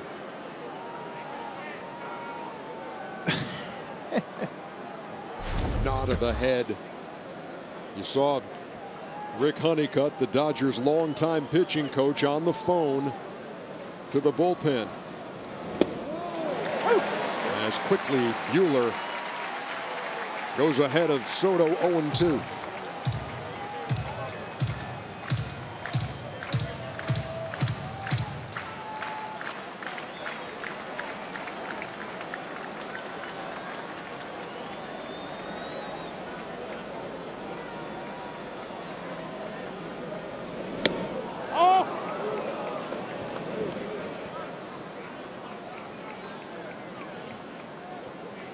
Well, this is where Soto is tough right here because he spreads out a little bit wider with 2 strikes here. Really gives him a better idea of the zone.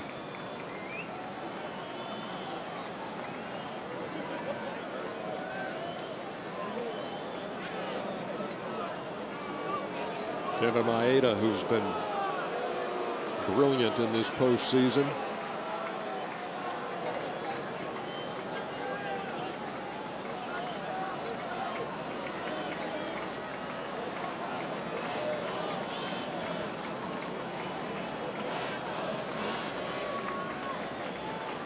Rendon, the runner at second after the first extra base hit allowed by Buehler in this series, and Soto slaps it to right field.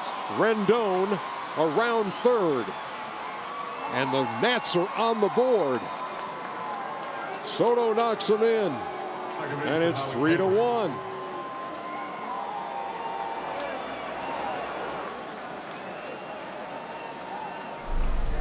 Yeah, see here, starts him off. Big old cut right here on that slider. Paints a fastball right there. goes up right there, and then they couldn't really get on the same page, and then he hangs that cutter right in the middle, trying to go in. It backed up. It's the first sign of life for the Nats tonight. It brings up Howie Kendrick, who drove Bellinger all the way to the wall his last time. Bellinger making the play. So the Nationals break through here in the 6th. Leadoff double by Rendon. Run scoring single by Soto. Yeah, and you can see that Soto again, how he spreads out right there. He's so wide, yet he's so strong, so he's able to stay on those legs and still drive it.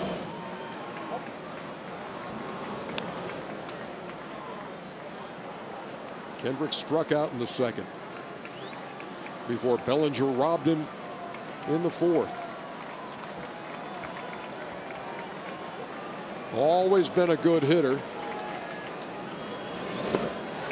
But he was fooled there. Had a big cut, 1 and 2.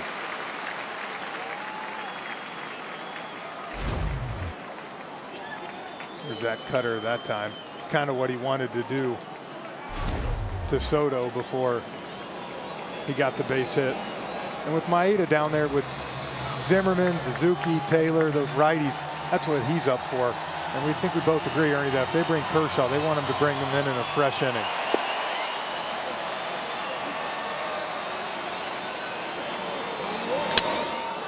Broke his bat to 2nd. There's 1. There's 2. 4-6-3 double play.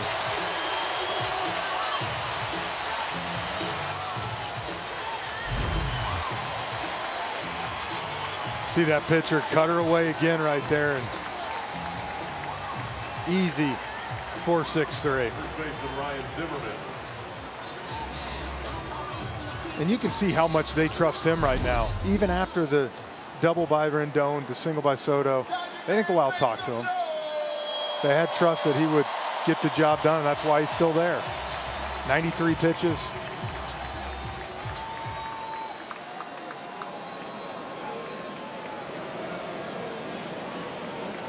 So in a 3-1 game now, nobody on, 2 out. And Zimmerman, who singled and was called out on strikes in the 4th.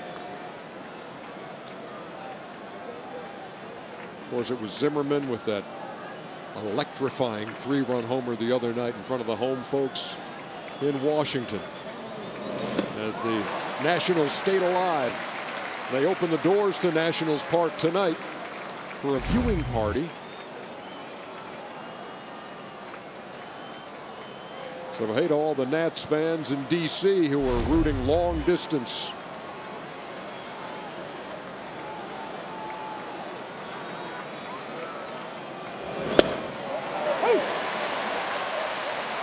Second time tonight that Zimmerman's had that look on his face, like, really? Yeah, he's giving them that corner right there. To Buehler's credit, he's hitting it and staying out there.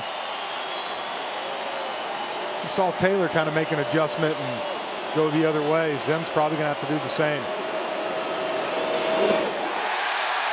Struck him out to end the 6th. The Nats finally get on the board. We head to the bottom half. Good, more driven. We are zipping right along here in Game 5. Bottom half of the 6th. Cody Bellinger to lead it off. Struck out in the 1st, reached on an error in the 3rd, and stole a bag.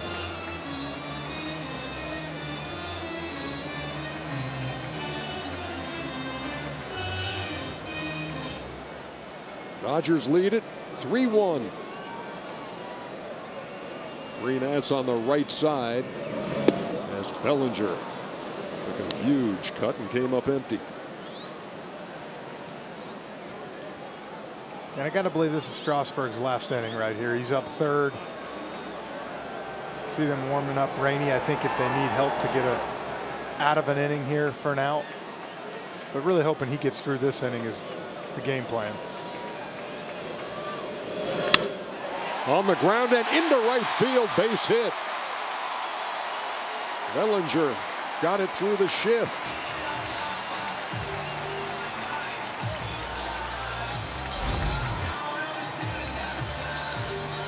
And he tried to go fastball, I think, in, tried to elevate it, and that one crept right back over the middle of the plate.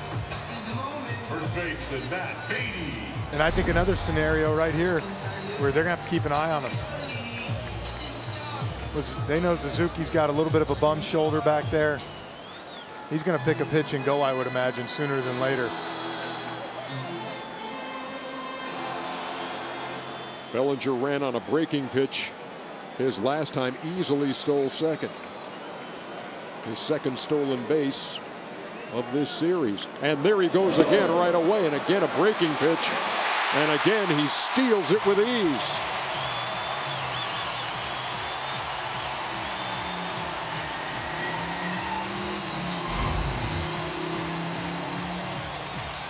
Bellinger wasting no time. And we talk sorry, Ernie, but we talk about how good Washington is at stolen bases. Washington hasn't stolen a base yet this series. That's the 5th for LA.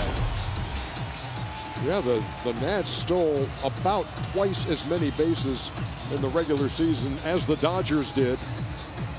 But in that category, in this series, they all belong to LA. The pitch to Beatty was a ball. It's 1-0. Well, that ball was hard hit, and what a play down the right field line. You remember back, I think, in Game 2, the left field line made good plays. They got athletes here.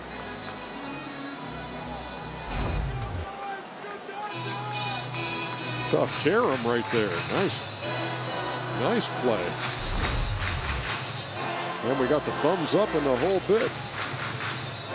So it's a ball and a strike to Beatty.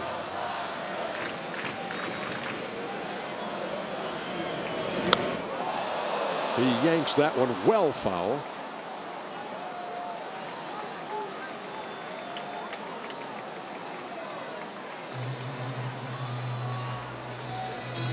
Yes, sir, Clayton Kershaw. Loosening in the Dodger bullpen. And Dave Roberts said he wanted to piggyback. There's his chance right now.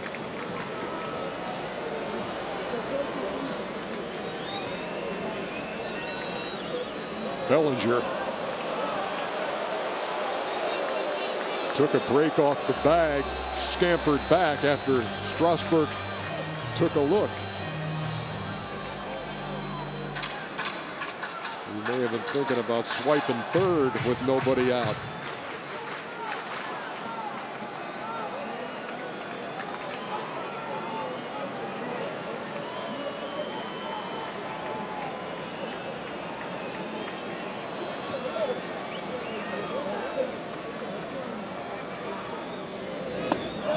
Beatty waves at that for out number 1.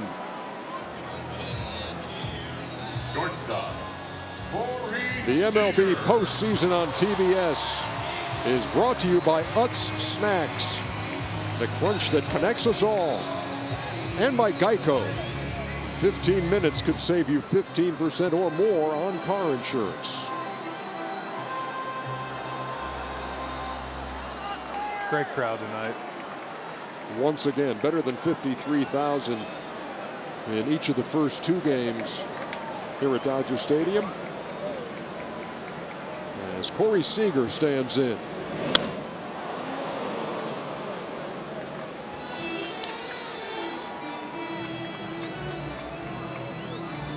It was funny earlier this week talking to Dave Roberts. I said, you ever get starstruck when you're managing in a ballpark like this where a lot of the big names come out? And he was like, only one time. When I saw Ice Cube at the game. There's Dave Winfield. Everybody's got their person that. He said, oh, I grew up with, man, this was huge.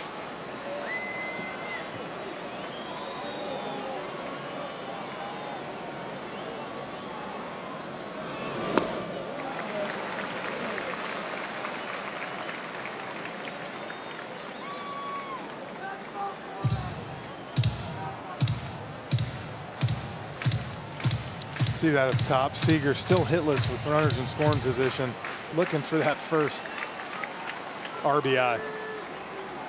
He's 3 for 18 now in the series, 0 for 2 tonight. Bellinger's out there at second. Oh, no! No! We'll take a look down there at third. And Jordan Baker says, yeah, he went. Fans don't agree.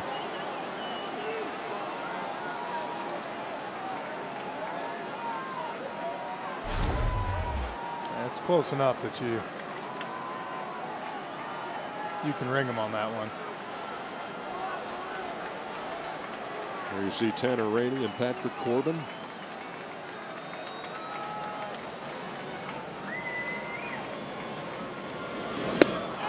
And Seager goes down swinging for the second time tonight.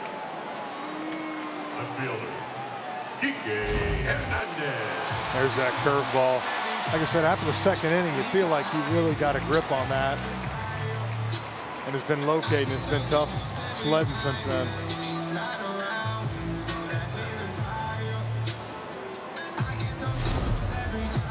That's 99 pitches for Strasburg, and number 100 will come to Kike Hernandez. Give Dave Roberts credit. Push the right button here tonight with a start. First one of the series for Hernandez in left field. He responded with a second inning home run. Flight out to center in the fourth and made a circus catch off of Soto earlier in the game. Yeah, and I think if Hernandez or Smith get out here, we're going to find out how many innings Kershaw's going.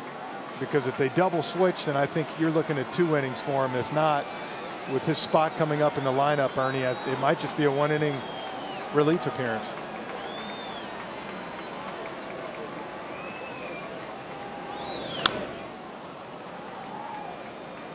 Let's take a look at StatCast AI, powered by AWS. Look at that launch angle, 40 degrees. And you see it, Turner, Hernandez, those guys, they love versus right-handed pitchers to get that ball in the air, and you can see why right there. Yeah, Taylor had plenty of time to camp under that and try to make the leaping catch at the wall. I like his dancing with Russell Martin better than anything. That put the Dodgers on top 3-0. Nats have scored once, and that's where we stand in the bottom half of the 6th inning as Strasburg tries to put him away, and that ball is yanked foul.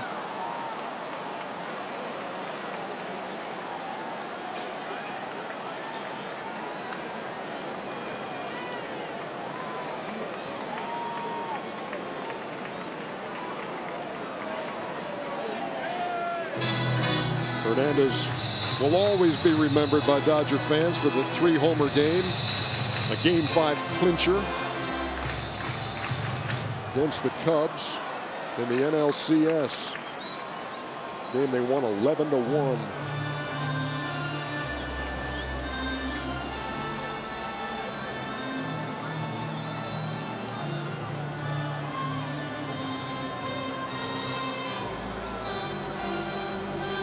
Game 5 against these Washington Nationals back in 2016. That was in Washington, and Kershaw came out of the pen in that game. Got his only career save that night in a 4-3 win.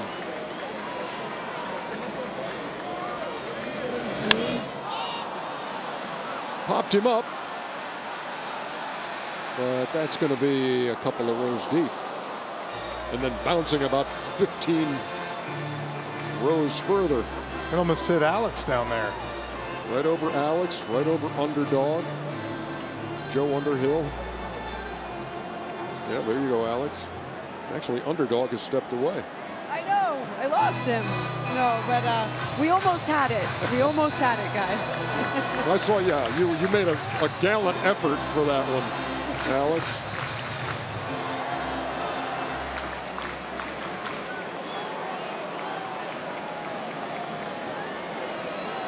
Oh, and 2. Oh, no.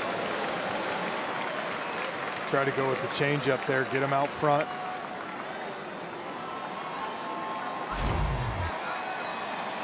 See the drop on that right there. Hernandez almost went. He went a little bit, but was able to hold up. And if you're Strasburg, you're telling yourself, make one more pitch. You might have gave up a couple home runs early, but at the end of the day, you kept your team in the game and give them a chance. Bellinger, after the leadoff single and stolen base, still out there at second as Hernandez strikes out. Strasburg allows a leadoff single and strikes out the next three. Tonight right here, first inning, blowing it by Turner. Right here, you see the slider right there to Howie Kendrick, and right here, a big strikeout to Zimmerman on a curveball. He's had a great night so far, and that's why Dave Roberts sent him back out there for some more. 6 Ks on the night for Walker Buehler.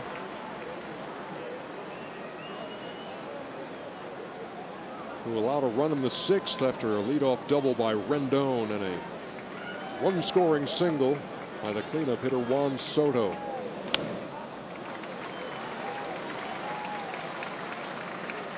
That was pitch number 99 as he faces Kurt Suzuki. 7, 8, and 9 due up here in the 7th. Well, they were the ones that got it going in the 5th. Walk and a hit by Taylor got first and second. They weren't able to do anything with it. Yeah, Strasburg couldn't get a bunt down. That was a strikeout. Turner struck out, and then a fly out by Adam Eaton ended the threat.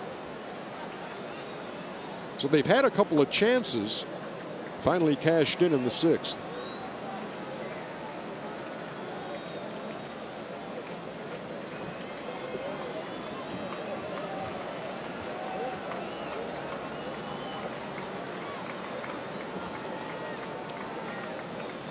The 1-2 from Buehler, and he hit him.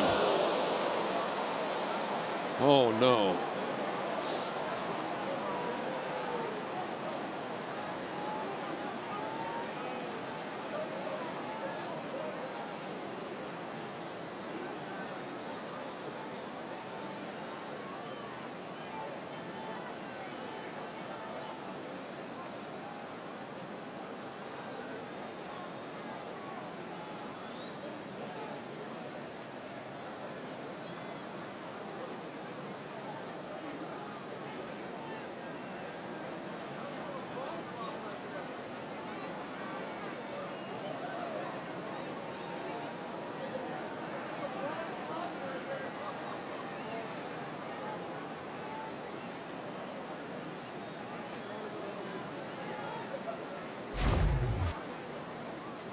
Jeff, watch this. Suzuki gets his wrist first. Which you're definitely glad it took some of the speed off, but from there you can tell it went up, and the way you're looking, it probably got him somewhere in the eye, the nose, and you saw Mike Rizzo, the Nationals GM, looking on.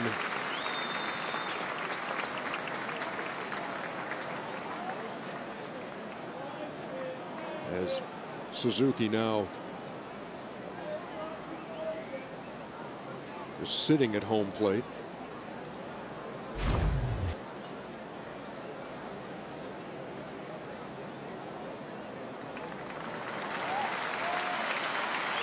looked like it got the other side of his face. Yeah, the ball knocked his helmet off.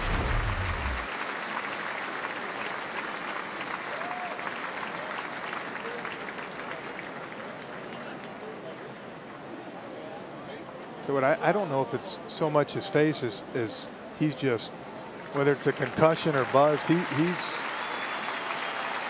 having a tough one.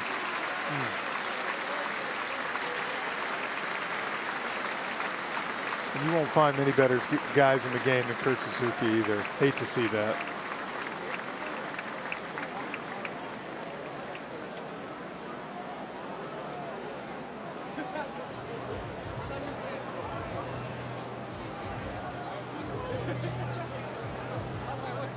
Pitch running for Kurt Suzuki, number 10. So A sobering way to begin the bottom half of the 7th inning as Suzuki off the wrist and up high off his head. And Yan Gomes will run for him at first.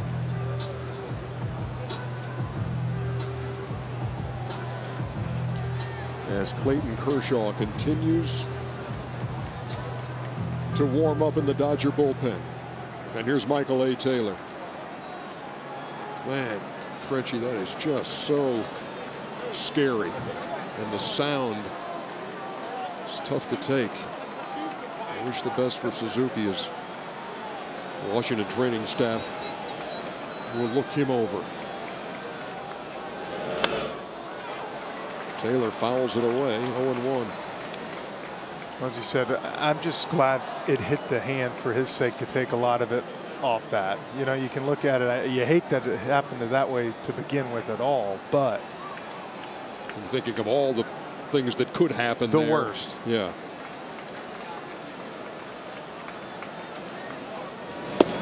Oh! Taylor watches that one down and away, 1-1.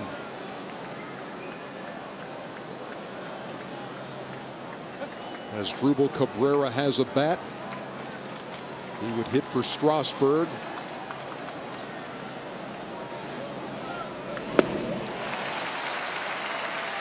One and two. The last time with 2 strikes, Taylor got something away and just punched it to right field. See what he does here. Probably going to get the same type of pitch. You have 3 Dodgers on the left side, and Taylor was able to shoot one into center, right of the bag. This is fouled away.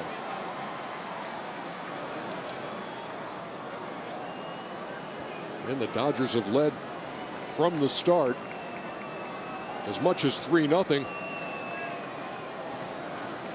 But a swing of the bat away from tying things up as Taylor represents the tying run here in the top half of the 7th.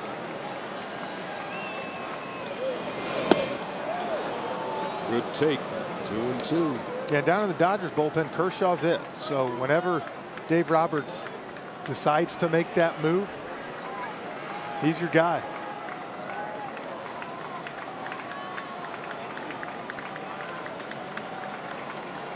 The 2-2. Taylor goes down swinging for out number 1 here in the 7th. Big pitch right there. He sticks with the cutaway, got him to lay off a curveball the pitch before. Taylor did a good job. That one couldn't lay off. Strikeout number 7 for Buehler, who's had this year a 16 strikeout game against Colorado and 15 against the Padres. And here's Asdrubal Cabrera.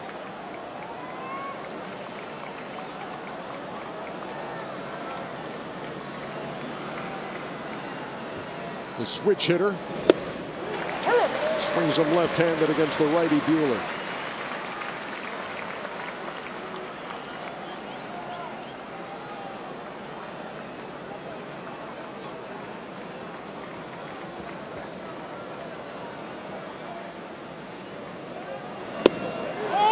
Checked his swing,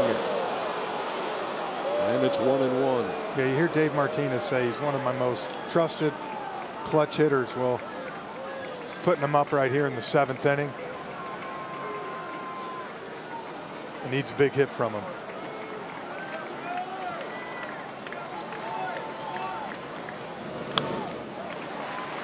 Right on the fists, and he fouled it away.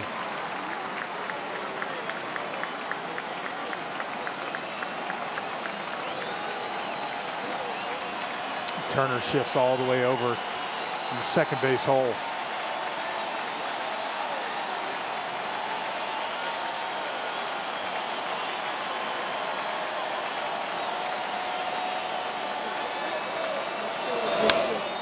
Into center field. Bellinger makes the play. That ball hung up for him for the second out. Yes, Cabrera hit it pretty well. He did. He went down and got that pitch, hit it on the screws, but Unfortunately, right at Bellinger. Shortstop number 7, Trey Turner. See that nice swing down in the zone, but said hit it right at him. And I imagine this is going to be Buehler's last hitter now, with the lefty on deck and Eaton, and at 111 pitches. This is his last guy. It matches his career high.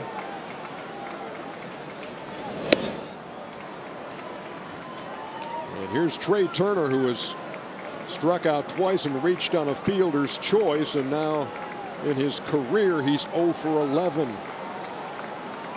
against Buehler. Breaking pitch missed. 2-0. The inning began with Kurt Suzuki hit by a pitch that hit his wrist and hit his head. He was replaced by Yan Gomes, who's the pinch runner at first. And after a Turner strikeout and a Cabrera line out to center, Trey Turner looking at a 2-1 count. Yeah, he's had him on that curveball and cutter slider combo all night. And Buehler wants a new baseball. You see Juan Soto, Rendon, those are guys that they're trying to get guys on base for and give them an opportunity.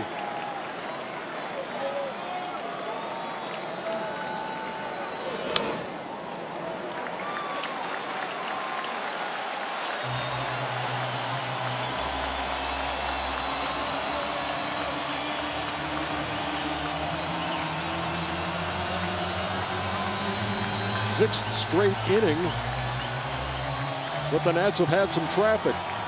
Only once have they chased somebody in. That was in the 6th. The 2-2. Oh, boy, that did not miss by much. No, and I'll tell you, good call by Alfonso Marquez behind the plate. That ball's off the plate. You can see right here. It's so tough sometimes for those guys. The crowd gets going.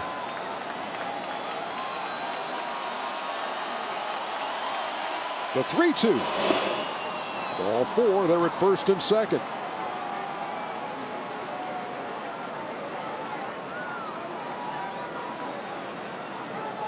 Right field number 2, Adam Eaton. Dave Roberts is making his way toward Alfonso Marquez, the home plate umpire.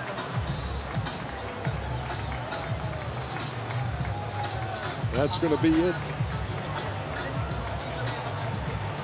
for Walker Buehler. Clayton Kershaw begins the long walk from the Dodger bullpen. The plot thickens in the 7th.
Frenchie to 2016, and the one career save for Clayton Kershaw. Got Wilmer Defoe for the final out at Nationals Park.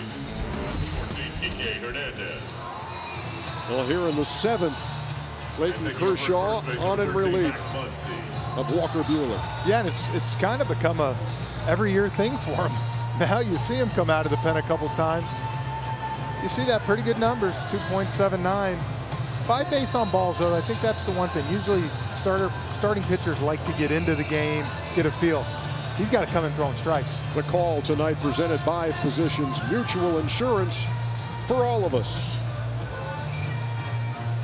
Chris Taylor, as they bring Kershaw in, the double switch. Chris Taylor is in left field.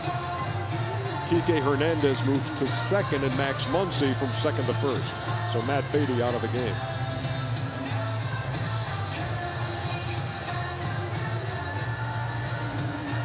That is one of the things about this Dodger team you truly appreciate, is the versatility defensively of this team. Well, here we go.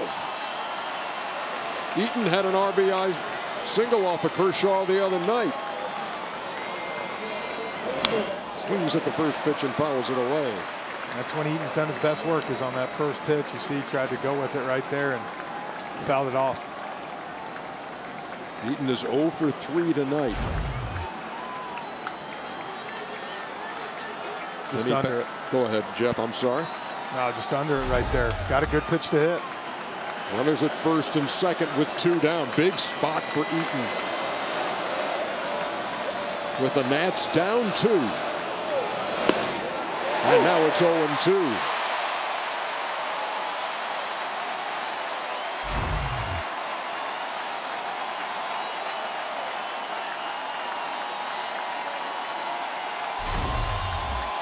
Even if you do swing at that one, Ernie, not much you can do with it. Better than 50,000 on their feet and screaming in Dodger Stadium.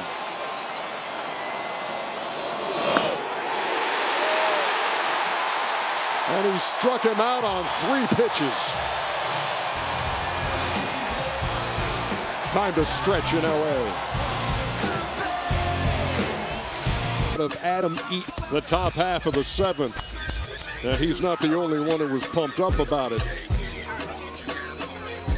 You can see Walker, he appreciates that right there.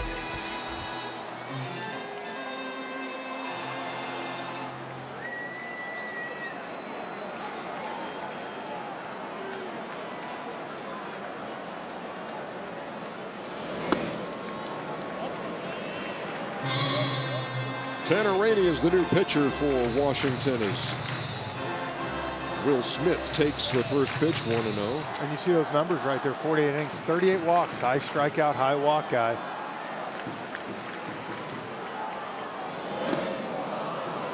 He would like to have that swing back. Ball and a strike. Yan Gomes is the new catcher. Came on when Kurt Suzuki was hit by a pitch. Ball that bounced off his wrist and off his head. He was taken from the game. Gomes pinch ran.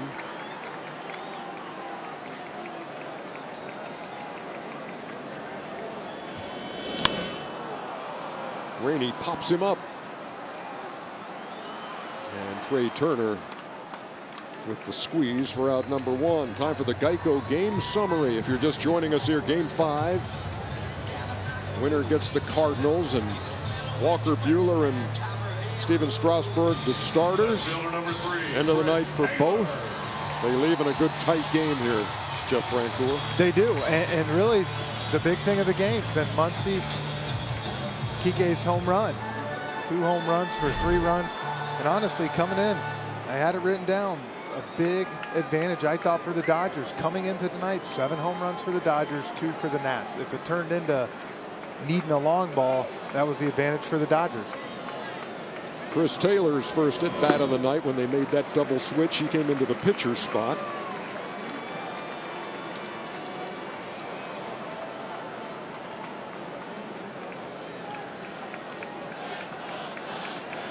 Max Scherzer and Dave Martinez. Now, Dave Martinez told us, and look, you can hear a lot of talk before a game of this magnitude on any number of media outlets, and it's debated hotly. And Dave Martinez says there is no way that Max Scherzer is going to pitch. He said he'll argue with me. He said, but I can't do that to him. Yeah, I was going to say it's probably what he's doing right there. You need me to go down there right now, Skip?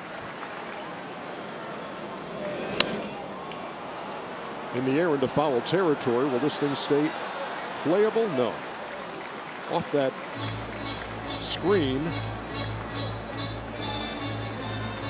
over the fans on the first base side.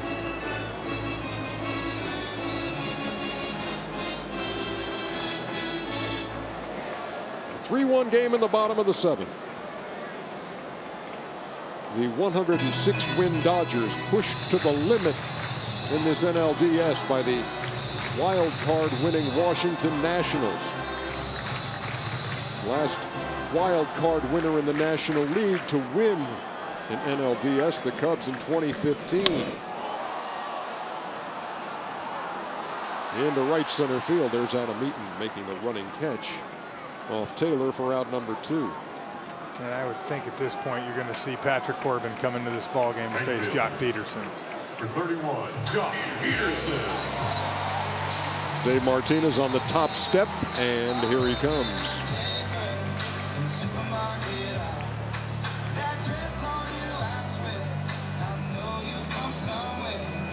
So Rainey did his job, faced the first 2, got them both.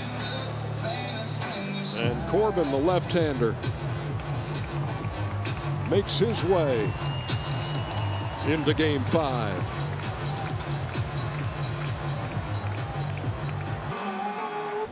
Patrick Corbin, the 3rd Nationals pitcher here in Game 5. Alex, what you got on Patrick Corbin?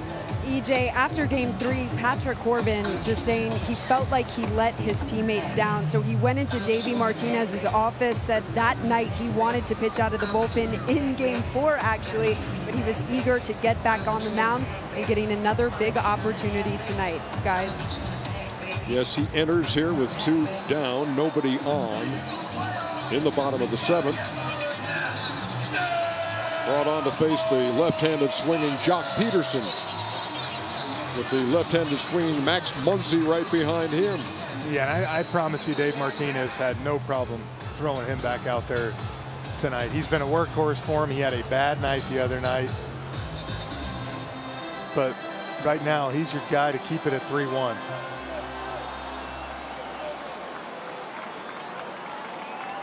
He started Game 1 and was the losing pitcher against Buehler. Charged with the loss in relief in Game 3. And there's a strike to Peterson, 0-1.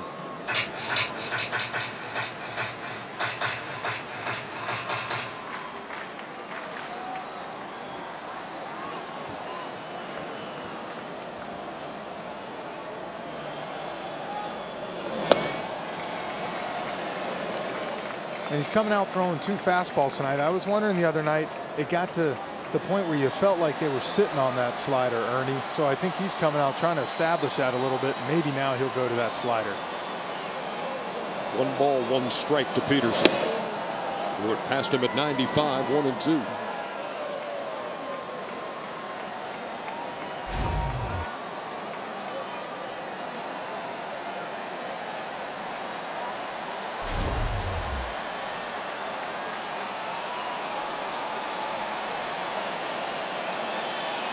The 30-year-old lefty into the wind, and Peterson waves at strike 3.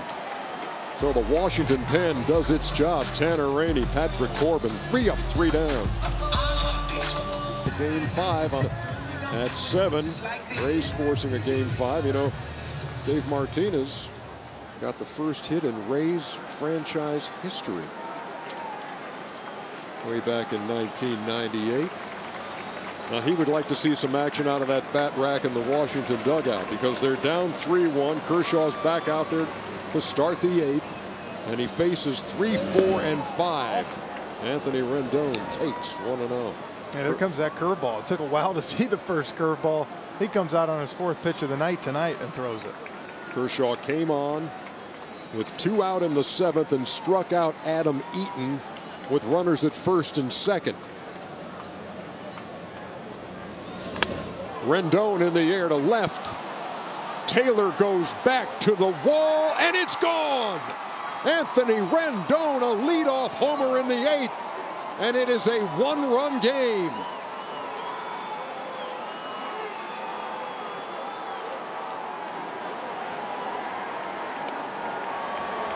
Well, Rendon gets something down right here. I'm guessing that slider of his, and just gets it out to, yeah, you can see it right there. I mean, it's a ball down, but he drops that bat head on it. You can say him and Soto are trying to do everything they can to keep this team in the game. Rendon is 2 out of 4 with a double and a homer and has scored both runs. The dance party in the Washington dugout, they're down 1. And here's Juan Soto. In the air to deep right center field, and there she goes. We are tied.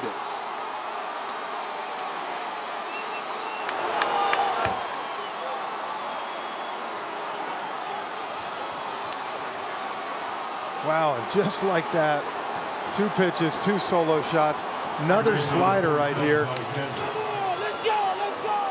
And Soto was all over this pitch. Rendon's just snuck out. This one had plenty of distance. Dave Roberts has taken the ball from Kershaw here in the 8th. A strikeout in the 7th. And back-to-back jacks in the 8th. Have this game tied with nobody out in the 8th.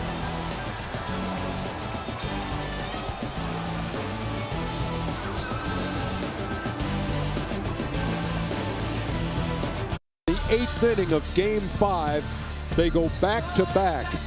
Rendon with 1, and Soto with a tape measure shot to right center field to tie this game at 3. Yeah, and you know, a competitor like Kershaw, he can't believe it right now. And 2 sliders in a row. Slider to Rendon, that actually wasn't a bad pitch. That one right there to Soto was right down the middle. Kenta Maeda, who has pitched in games 1, 3, and 4, now enters Game 5 and throws a strike to Howie Kendrick. And well, this is one of their most trusted right-handed relievers right here, Maeda. He's going to be asked to keep this game knotted at 3.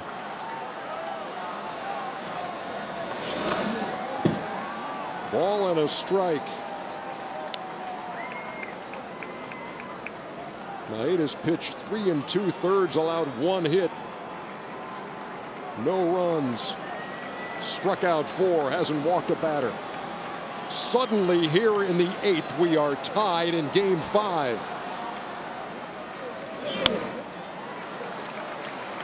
Wow, how things change, Frenchie, when you're sitting in a 3-1 game. Kershaw comes on in the 7th, strikes out Eaton.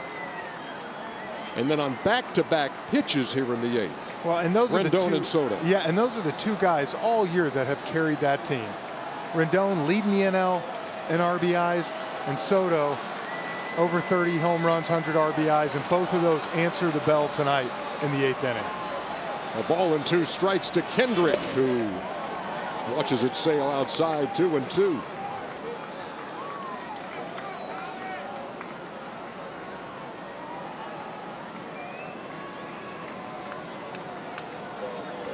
And no one feels worse than that guy right there.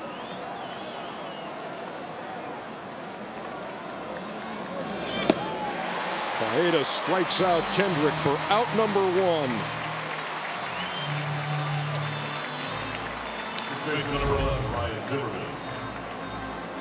There's that slider from Maeda that's so tough.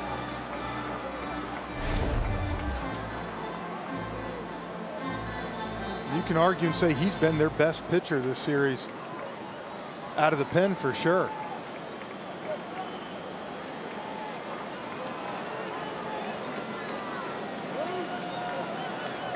Kershaw just stunned as our 53,000 here at Dodger Stadium. Well, and these are some of the best starting pitchers you have, Ernie, but at the same time, Corbin in game 3. Kershaw here. Coming in is different. It's a different animal coming in from the pen.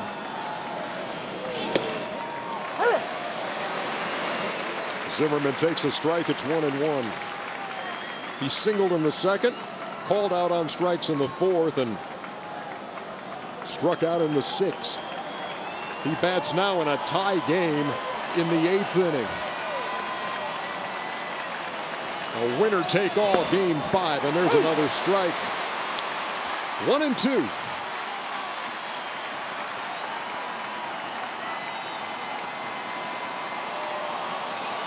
Talk about Davey Martinez needing to shake things up in the bat rack, and they have here in the 8th with back-to-back homers, and now the count even to Zimmerman. Same thing in the wild card game. They were able to hold that lead that the Brewers had at 3-0. Today, same thing. 3 runs, first 2 innings. Strasburg and that bullpen have given this offense a chance to get back in it, and they've done it. Third time Zimmerman has struck out tonight. 2 outs in the 8th. There's that slider again right there. He's so good at putting it right on the corner, as you see. Right there, there's nothing you can do with that pitch. You can see the emotion from him.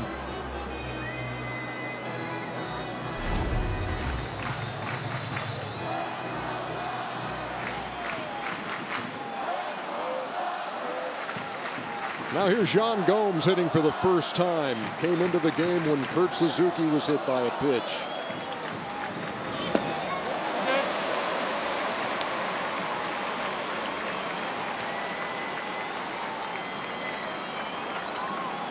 Gomes hitless in the series, 0 for 4 with 3 strikeouts.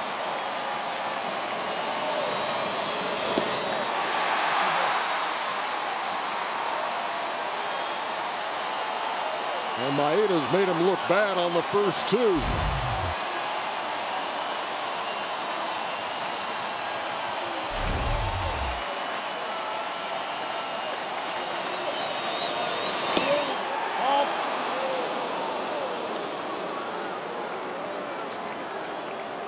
Good job by Gomes taking that one right there. And if I had to imagine, he's coming right back with it right here. It's been his best pitch this whole inning. There it was. Maeda comes on, strikes out the 3 guys he faced. But it was what happened at the beginning of the inning. Rendon a homer off Kershaw. Soto took him deep. And all of a sudden we are 3-3.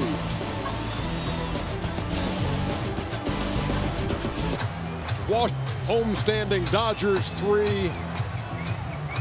Winner take all game 5 with the Cardinals waiting for him in the National League Championship Series. Patrick Corbin back out there in the 8th, and Max Muncy takes the first pitch outside, 1-0. Muncy homered in the first, a 2-run shot. Dodgers haven't trailed in this game, but they led by as much as 3-0. Now we're all even. And he takes outside, 2-0. Well, and as Alex said, if Patrick Corbin wanted an opportunity to get back in a big game and make up for it, it's right here facing the 2-3-4 with your season on the line. He came on and struck out Peterson to end the 7th. And there's a strike to Muncy.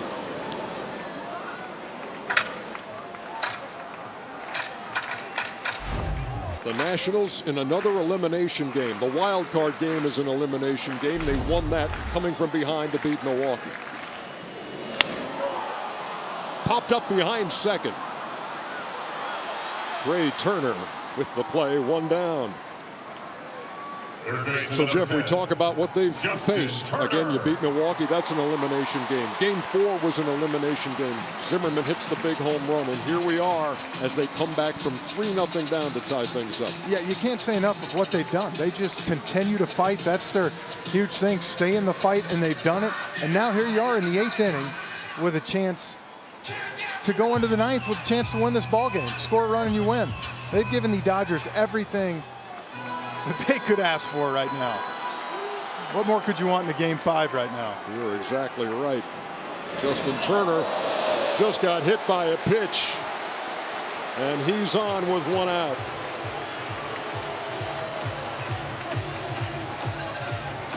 You hear some boos here, but the last thing in the world Patrick Corbin wanted to do was put anybody on base. That back foot slider, and Turner, great job right there. Hey, listen, you know you need base runners right here. You see it, he turns that leg. I think it's hurt him a little bit, though. It got him right on that outside of the calf.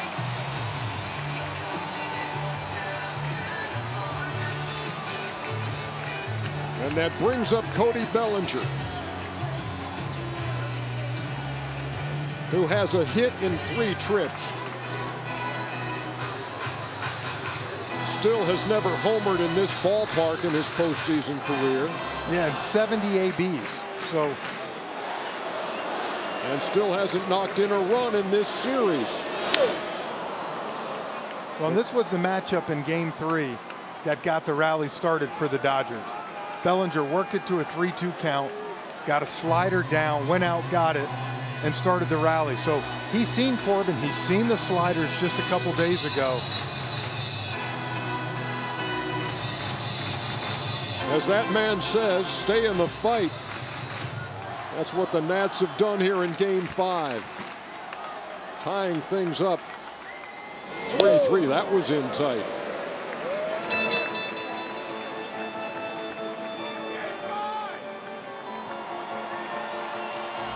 The veteran David Freese has a bat in the on-deck circle.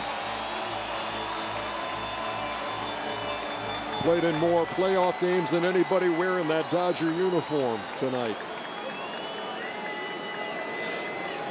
Bellinger waits and fouls it off. Didn't have a good swing. Well, Freese was the other guy right there. Came in after striking out 2 times in Game 1. Got a 2-0 pitch. Didn't hit it hard, but used that right gap on the right side of the infield to sneak one through to set up for that big 2-out double by Russell Martin. Yeah, during that 7-run inning that propelled the Dodgers to a Game 3 win in Washington. Turner with a lead at first. Bellinger waiting.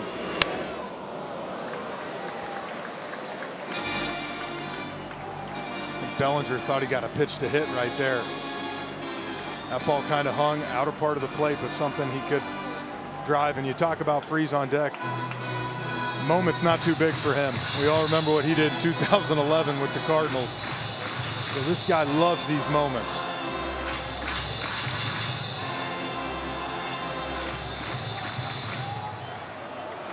Patrick Corbin, the 3rd Nationals pitcher.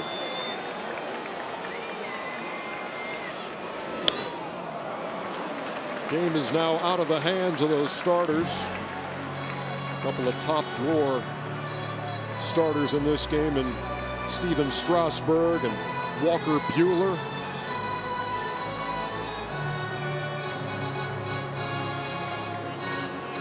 Dave Roberts going to the Clayton Kershaw well out of the bullpen. It worked for a moment. A strikeout. And then the roof fell in with back-to-back homers in the 8th. Bellinger with a good at-bat here in the lefty-lefty matchup. We saw in Game 3 Corbin how quick it got away from him. Kershaw comes in 3 pitches, strikeout. And then in 3 pitches, 2 home runs, and he's out of the game.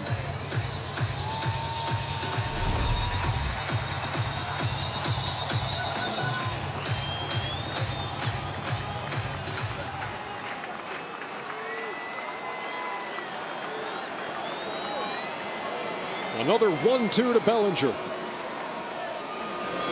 And he struck him out.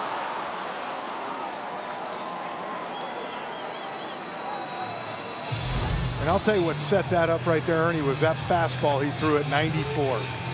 It got him thinking that. He fouled it off, and then he's able to come back with that pitch right there and get him to chase. Great sequence.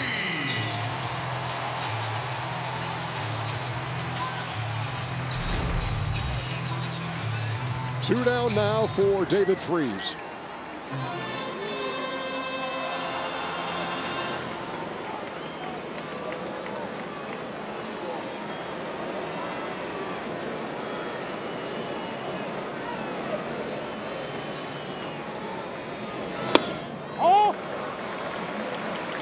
He's now 36 years old and the MVP of the World Series and the NLCS with the Cardinals back in 2011. A guy whose value cannot be overstated here. A guy that Justin Turner, the runner at first, told management after the World Series last year, we've got to have him back. Told the story when the series began that Turner refers to himself and guys like David Freese with a bowling analogy. They're the bumpers that keep the kids on this team out of the gutter. Yeah, and they got some youngins on this team. A couple of rookies starting in this game 5. Freese tried to check, but went through with it. Trip Gibson says that was a swing. I think he definitely went. And look, you got Daniel Hudson warming up down in the bullpen, so you might be wondering why you didn't bring him in. You got the lefty Seager on deck, so Dave Roberts is not going to pinch hit for him, and the pitcher's up second next inning. So I think this is Dave Martinez rolling the dice again, going with his veteran guy that's been here all year. 2 balls and a strike, and the pitch to Freese cut right through it, 2-2.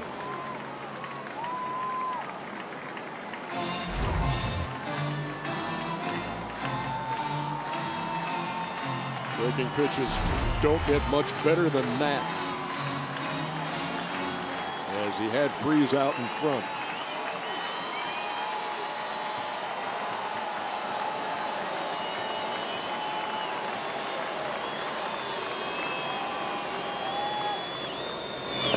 Ran it inside and missed, and it'll be a full count. Which I think is a big deal with Turner at first. Not the fastest of guys, decent speed, but with him moving right here on the 3-2 with 2 outs, a hit to the gap, Ernie can score him.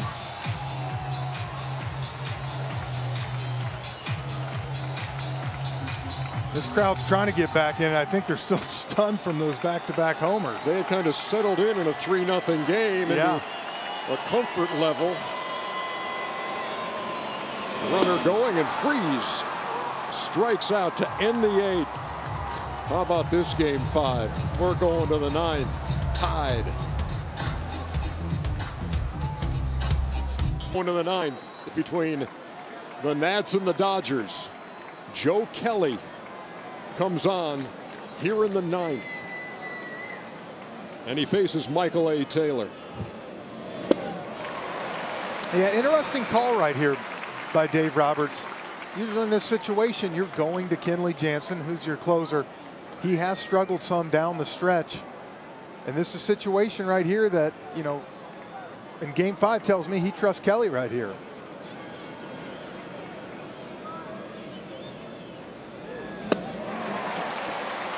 Quickly 0-2. Taylor has a single and 3 trips. He struck out his last time. That was against Walker Buehler.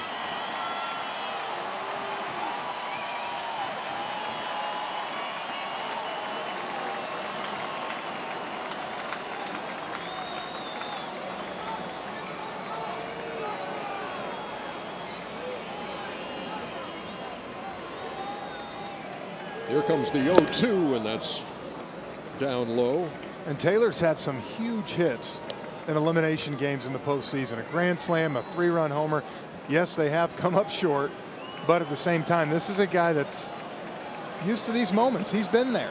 Might not play every day for the Nats this year, but he's a guy with experience. He's found himself in the lineup every day since the injury to Victor Robles. A ball and 2 strikes, and he fans to open the 9th.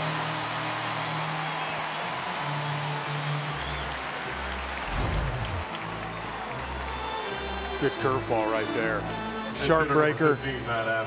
You know, I was a little wondering with Kelly too, because he just pitched 3 days ago in that game 3. Ernie walked 3 guys and gave up a hit, didn't even get an out.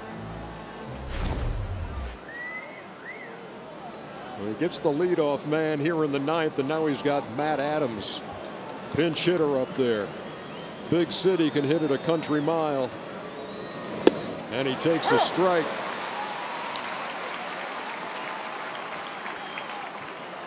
This reminds me of that playoff game with the Phillies here at Dodger Stadium when Matt Stairs hit the home run. Matt Adams is sent up there to do one thing right now. Take a chance.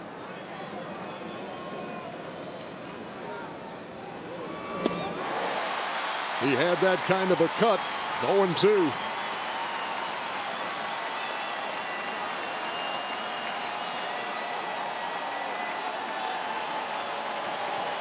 Yeah, to see that stat. They know how to do it late. They did it in the 8th today.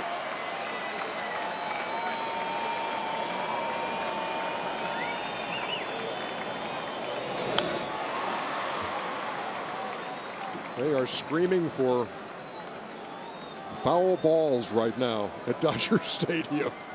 This is a crowd, a huge crowd here that was enjoying every second of this game for 7 innings. They led 3-1 going to the 8th. Clayton Kershaw was out of the bullpen. And then back-to-back home runs by Rendon and Soto tied the game. The 0-2 from Kelly to Adams. He struck him out. 2 up and 2 down here in the 9th.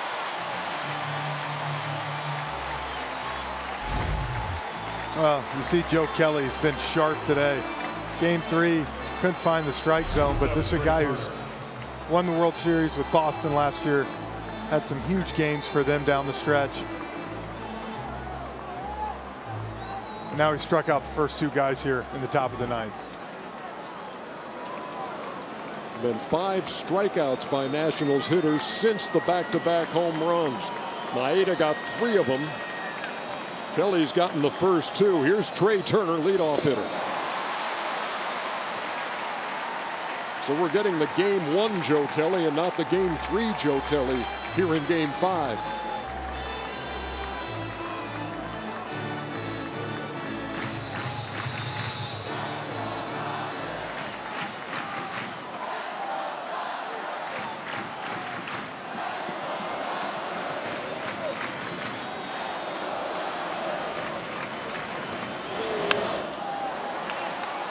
Routine into right. A 1-2-3 inning for Joe Kelly. Dodgers trying to walk it off in Game 5. Thank people who brought you Beam. Raise one to your fan family. And by Taco Bell. We head to the bottom of the 9th in Game 5. All tied up at 3 apiece. Aerial coverage provided by Goodyear with superior performing tires that knock it out of the park. Goodyear, more driven. Daniel Hudson, Nats closer, in here in the 9th. Yeah, just 2.5 months ago, he's in Toronto. Now he's on the mound in the bottom of the 9th to keep the Nats season going. He has been great since he's been over here at Washington. Got a little nervous in Game 2 here, but got a huge strikeout on this guy coming to the plate, Corey Seager, to end the game. Seager is 0 for 3 tonight. He's struck out twice. He's 3 for 19 in the series without an RBI.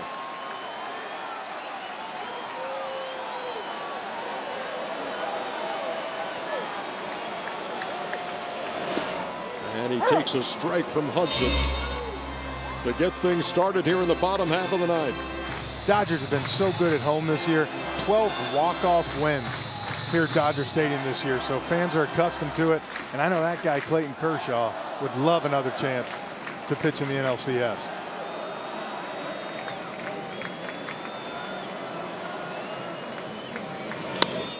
On the ground wide of first, and it's 0-2.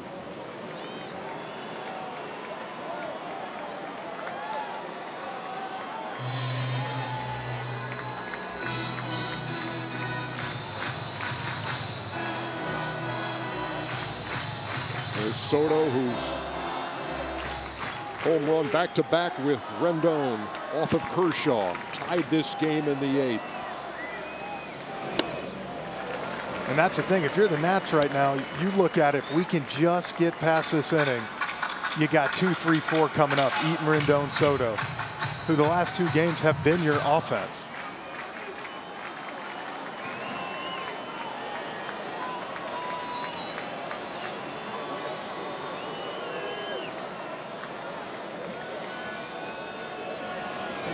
And Seager goes down swinging for out number 1 here in the 9th. 11th Dodger to strike out here in game 5, and that is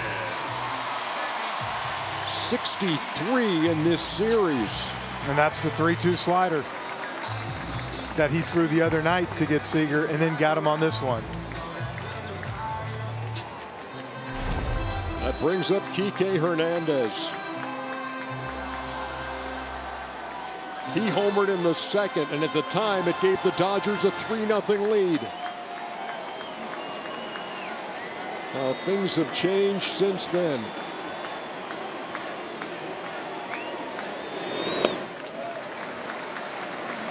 He gave him that 3-0 lead, and I think everybody here at Dodger Stadium thought, okay, here we go. We're going to roll. And you got to give credit to the pitching of the Washington Nationals finding a way to put a bunch of zeros up on the board and give your offense a chance to get back in the game.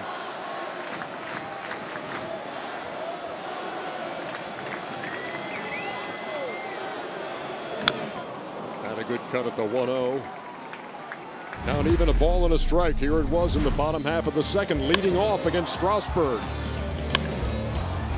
This thing was a towering shot that just got over that wall out of the reach of Michael A. Taylor.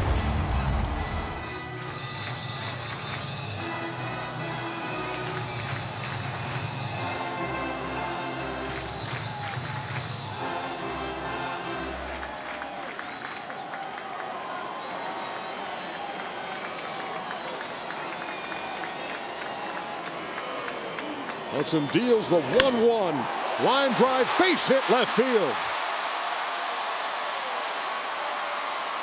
The Dodgers have the winning run on with 1 down.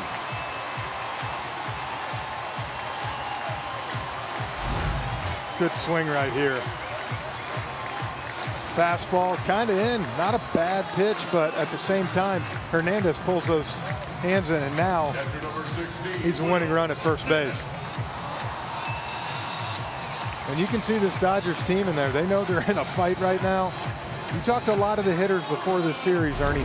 They had the utmost respect for this starting pitching of the Nats and knew that it would be tough. Now, did they think it would come to this? Maybe not, but here we are. And here's Will Smith, the rookie, who in 54 games this year knocked in 42 runs.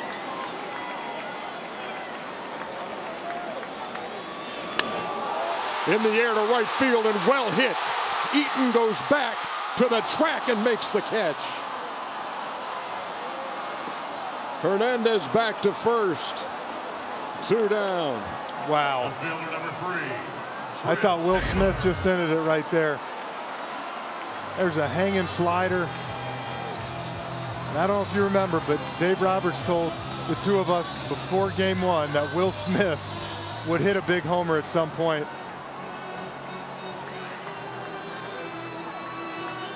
You see, those guys thought he did too. They were trying to will it over the wall and right. And that brings up Chris Taylor. Hernandez still at first, now with 2 down.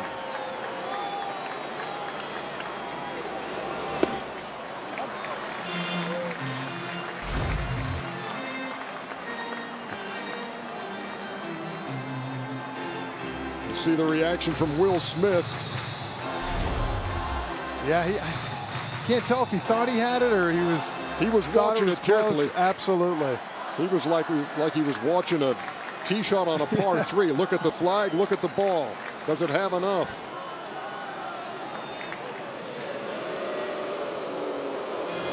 He hits that ball in the first 3-4 innings. Good chance that might be a home run. Nighttime here, the ball does not carry like it does early in the game. Taylor had a dozen home runs, knocked in 52 in 124 games, missed some time with a broken left forearm this year as Hudson throws over.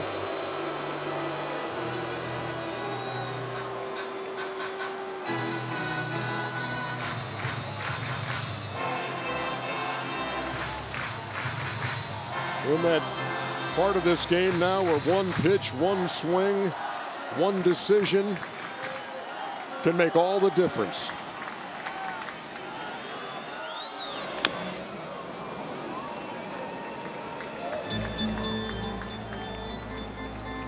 Good pitch. Hudson's got to keep that fastball down, slider down. You don't want to elevate anything to Taylor right here and give him a chance to end this thing. Because like I said, Ernie, to me, the Nats' chance, if they can get out of this, is the 10th inning. Eaton somehow gets on. If not, you have your two hottest hitters, Rendon and Soto, who the last 2-3 games have been seeing it again and hitting good.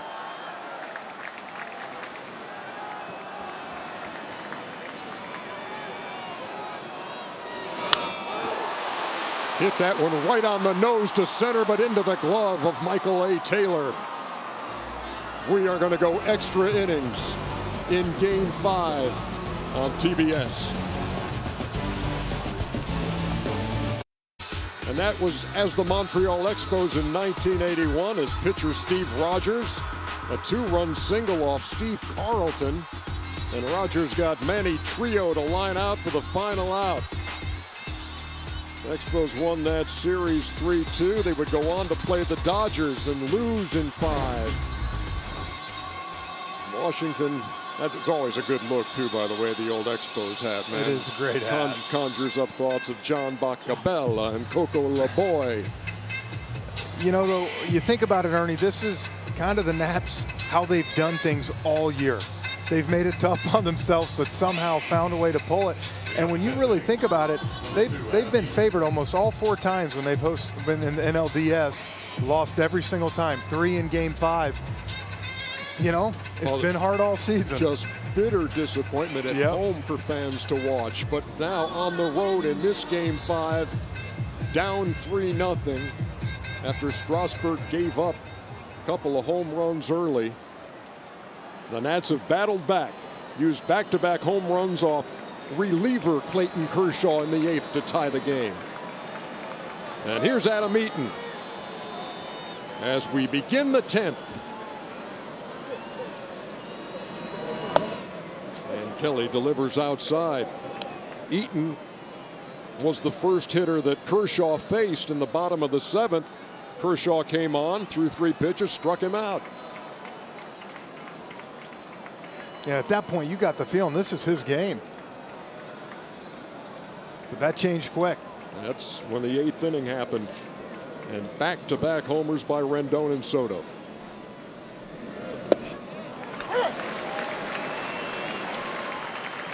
Eaton leads it off after being chased to the wall by Will Smith in the bottom half of the 9th.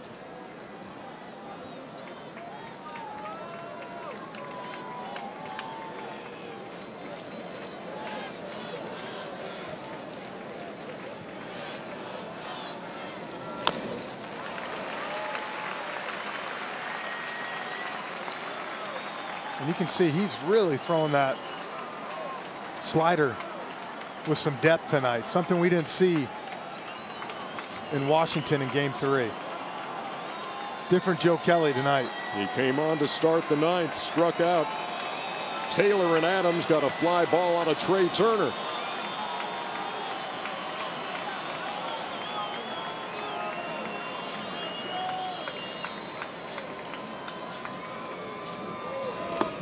And he's got to navigate a tough part of the Washington order here in the 10th.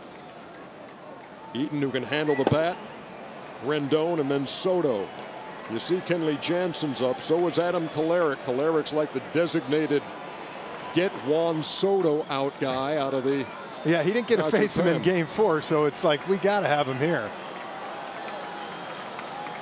But the way Soto's swinging the ball against all lefties, Kolarek might be the lefty that can get him out coming down from the side. 2 balls and 2 strikes. And Eaton works a full count here, leading off the 10th.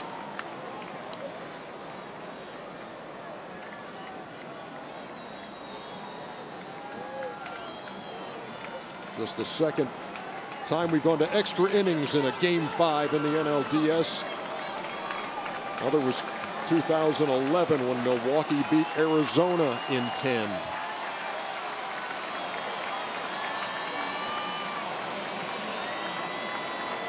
Kelly delivering a 3-2 to Eaton. And it sails outside. The leadoff hitter is on here in the 10th.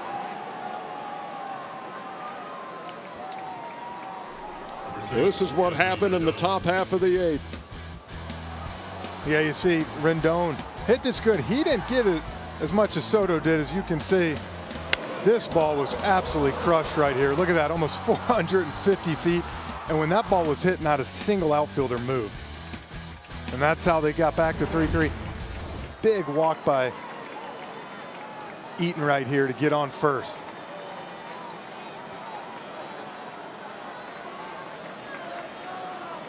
Here's Rendon, has doubled and homered in his last 2 at bats.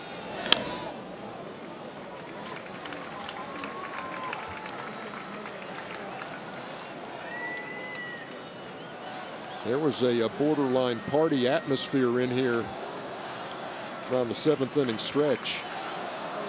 And now 53,000 are afraid to move. Yeah, well, when Kershaw got Eaton to strike out, I think this place was feeling it after that, thinking this would be it. And now they're in a fight.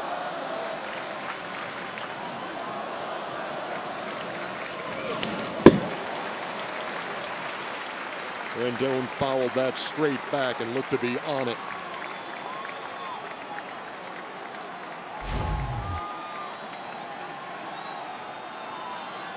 Good cut right there. This is when, to me, an advantage of a guy like Rendon. You got to have a slow heartbeat in these situations. I think we all know, watching Rendon, that he has that.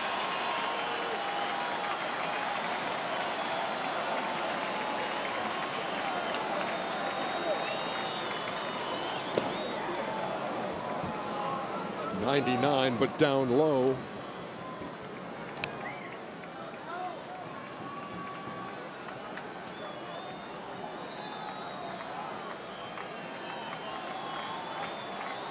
Thing about Rendon, very few swings and misses, only 5.5% of the time. And you got Eaton with good speed at first. 1 ball, 2 strikes.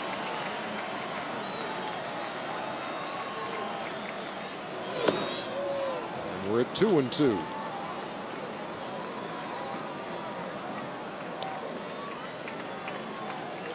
Yeah, Rendon's a lot like Max Muncy to me for the Dodgers. You can get them 0-2, Ernie, but the toughest thing is to put them away because of what you just said. They don't swing and miss much, and they have a great idea of the strike zone.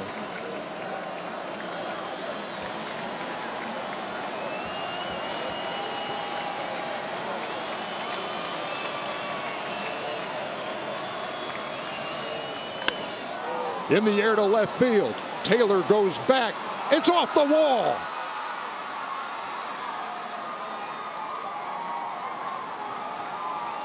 They will be at second and third as Rendon delivers for the 3rd straight at bat.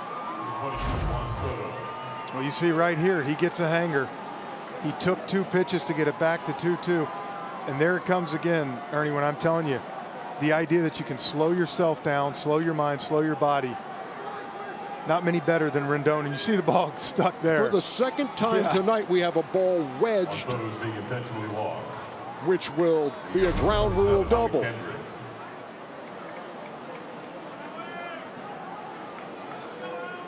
It happened with Jock Peterson as the leadoff hitter in the bottom of the 1st before the home run by Muncy, and it happens here as Rendon plants one in left field.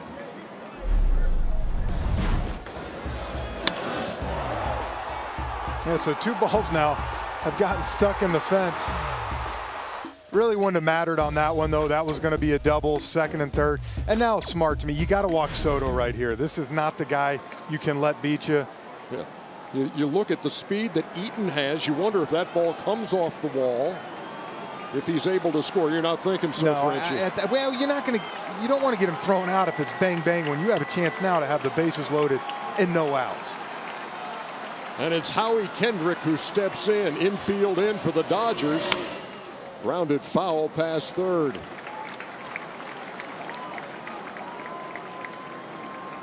So a walk to Eaton. Ground rule double by Rendon. Intentional pass to Soto. And here's Kendrick. Got to give this Nats offense a lot of credit. They have battled tonight. Couldn't get anything early. Now they've taken advantage.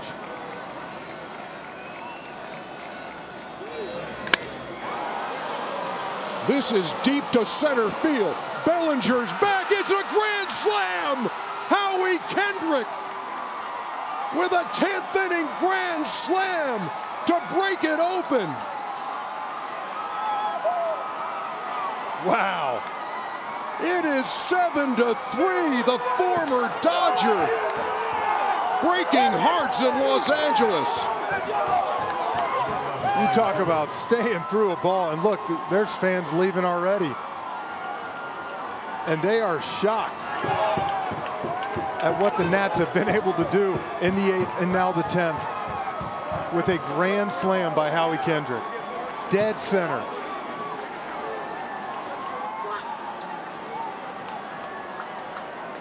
Stunned silence at Chavez Ravine. The only noise coming out of that Washington dugout as Zimmerman swings and misses. Let's take another look at this. Tried to go a two-seamer right here, trying to get that rollover. And Kendrick, as good as anybody, staying inside the ball and going the other way. Lined out to Bellinger, caught it at the wall. That one, he got enough. And for the errors he's made this series, you know that made up for it and more. Zimmerman takes one in the dirt. Nationals Park, where they're having a viewing party on that big board.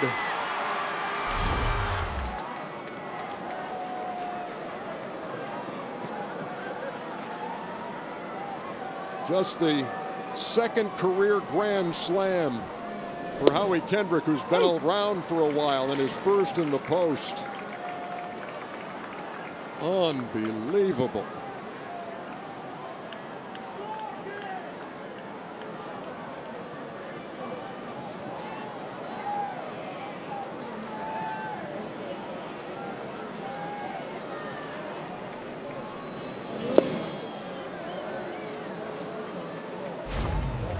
Right here, Ernie, look, he's trying to go two-seam right here to get him to roll over.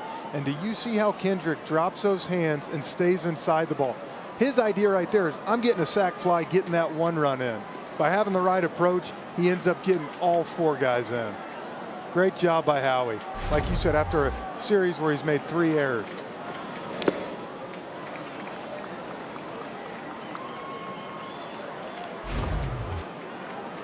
Here's another look.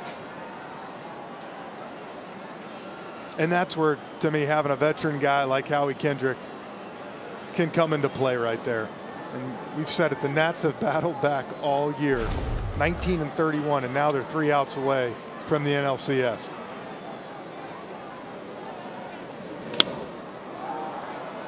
In the air to left to Taylor from the bat of Zimmerman for out number 1. Back in 2015, they had a game 5 here, the Mets and the Dodgers. And Howie Kendrick was wearing the Dodger colors then. Struck out to end the game as the Mets beat him 3-2.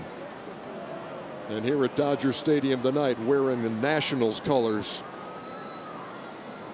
he crushes a grand slam to straightaway center field here in the 10th. To break a 3-3 tie. Well, when you have your biggest games you need the heart of the order to step up. You need the guys that make the money, the guys that get paid. And tonight, 3, 4, 5 for the Nats, 3 home runs and 7 RBIs.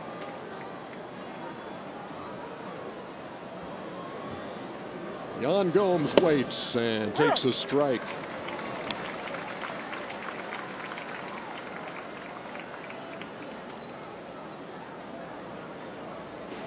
Sean Doolittle, the only lefty out there in the bullpen. Patrick Corbin, a starter used in relief tonight. And Gomes sneaks one into right field for his first hit of the series. And he's aboard with 1 down here in the 10th. Number 3, Michael A. Taylor.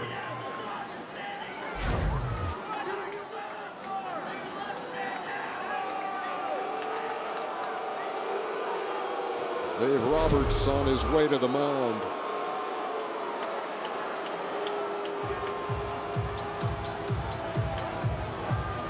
Kenley Jansen will now make his appearance in Game 5. As Joe Kelly departs after giving up the walk, double to Rendon, intentional walk to Soto, and the grand slam by that guy, Howie Kendrick. And if the Nats hang on to this game, I think the first question Dave Roberts is going to be asked after Ernie, and I know Joe Kelly had a great ninth inning, but why was your closer not in the game? You made the point when we went to the 9th that you said, here comes Kelly, normally Jansen's spot. Here again, the dramatics by Howie Kendrick. And great job by Kendrick again. I know I've said it, but staying inside the ball, trying to get 1 run in, and instead he gets the whole thing and comes out with the biggest hit of his career. The thing is, too, you talk about, you know, making that last out against the Mets in that series, but also he was on that Dodger team that beat Washington in Game 5 in Washington in another one of those NLDS losses, and tonight he's put them up by 4 as the Nats try to do something they've never done. No, and you talk about Jansen and not being in this game. There was talk, you know, about him not having his best stuff down the stretch. We did see him in Game 3 in Washington. He came in, 1 inning pitch, 2 strikeouts. I thought his cutter looked really good, and I'm sure for him right now, he wanted to be out there in that situation.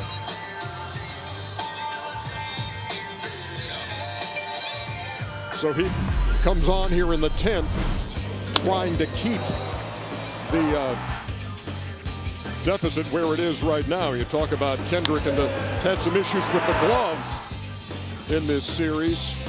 Had 2 errors in Game 1. The base running mistake here that in Game 3 that took them out of a bases loaded when they were trying to come back on the Dodgers. And then tonight in the 3rd inning, he gets a ground ball routine, goes right between the legs.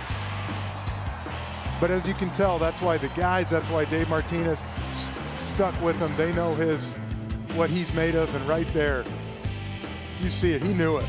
His longtime manager with the Angels, Mike Scioscia, hung the nickname Truck on him, and the Dodgers feel like they've been hit by one here in the 10th. First pitch to Michael A. Taylor is popped up, and that is out number 2.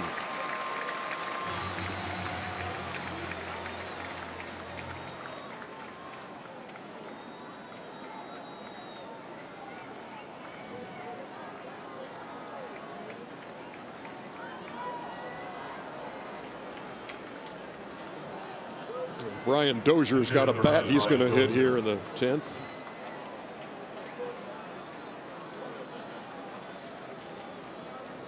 Say that ball, I don't think had even landed in center field, and I could see people getting up, walking to the exits here.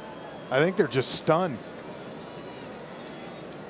The Dodgers, in the course of their 106-win season, 48 come from behind wins, 24 in their last at bat.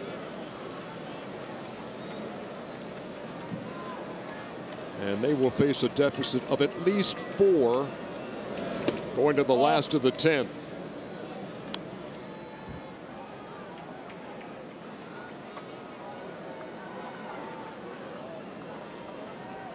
Absolutely a game-changing and possibly franchise-chasing swing by Howie Kendrick.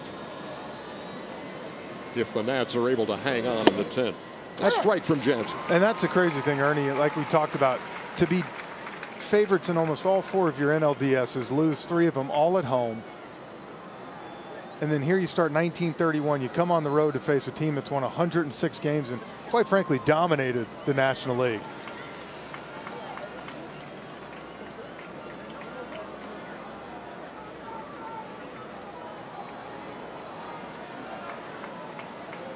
Kept showing Mike Rizzo down there, though. I think he knows they still have to get 3 outs. He's seen some heartbreak. And the top of the order in the 10th for the Dodgers.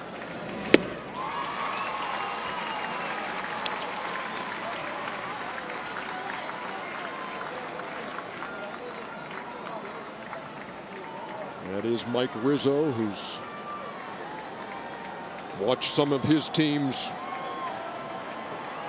with such high expectations in years past fall short.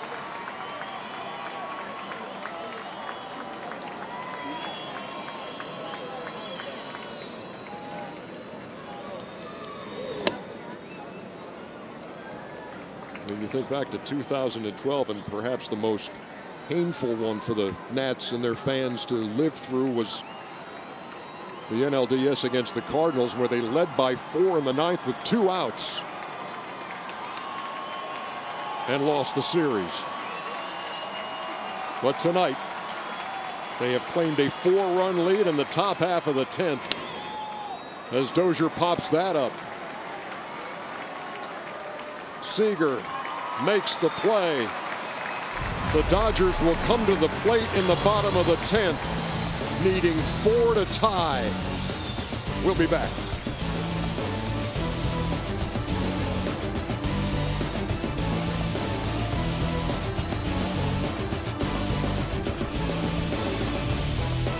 Team from the city of Washington, the Senators, 1924, with the Walter Big Train Johnson. You're going back when this is all I remember this action. one. Yeah, you do. The world champs of 1924. Of course, that's part of the Minnesota Twins franchise. But here, Howie Kendrick going to watch the rest of this one as Sean Doolittle comes on in the 10th. It's like Brian Dozier's at second base now.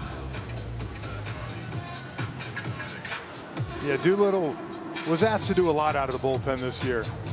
And towards the middle of the season, even Dave Martinez says, I've overused this guy. We've had no choice at times with the status of their bullpen. That's why they went and got Hudson. Only fitting that he's the guy out there with the chance to send them to the NLCS. 29 out of 35 in save chances, and had some time on the injured list with right knee tendonitis. And right now he stands on the mound at Dodger Stadium, 3 outs away from helping the Nats get to the National League Championship Series for the first time. A.J. Pollock will pinch hit to lead it off.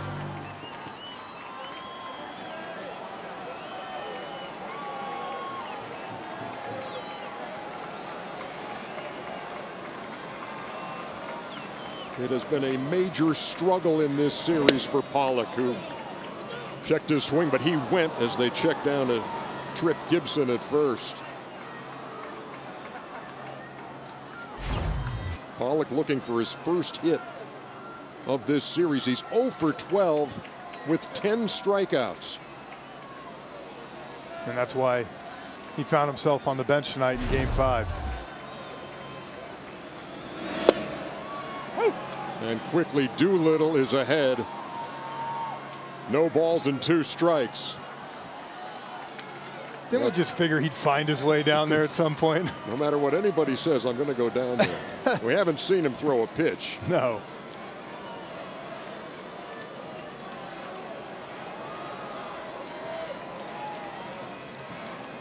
Doolittle to the plate with the 0-2, and he ran it inside and missed.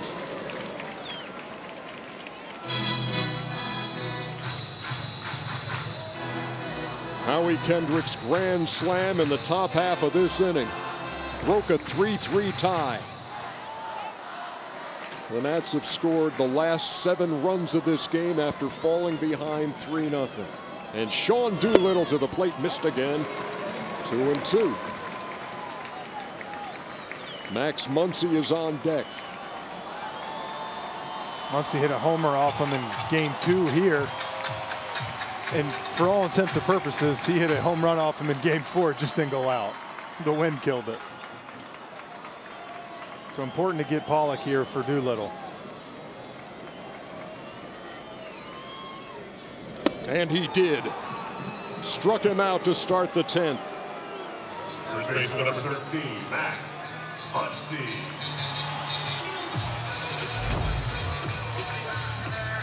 Just a fastball climbed the zone a little bit.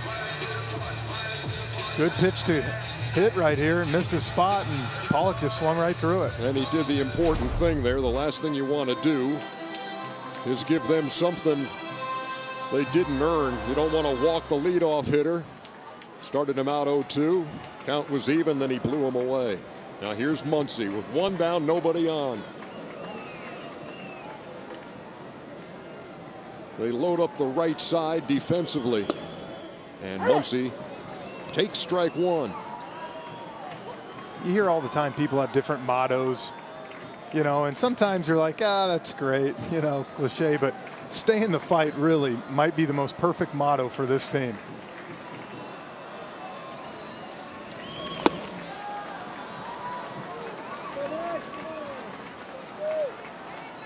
Backs against the wall in the wild card game. Win.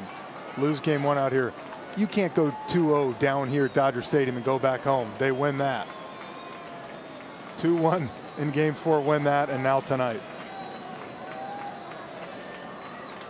Dodgers haven't lost consecutive games since September 6th and 7th. Nats trying to hand him a 2nd straight loss in this series and move on. A 106 win Dodger team on the ropes at home in game 5.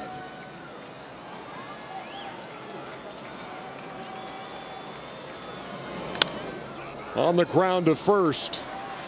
The race to the bag won by Zimmerman. 2 out. Your baseman number 10, Justin Turner.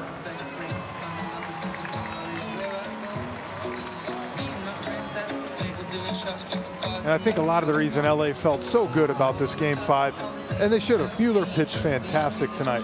They're 59-22 at this building here. But as we said, when one game comes down to it, anything can happen. Braves lost game 5 in Atlanta, got blown out 13-1. Dodgers down to their last out as Justin Turner stands in.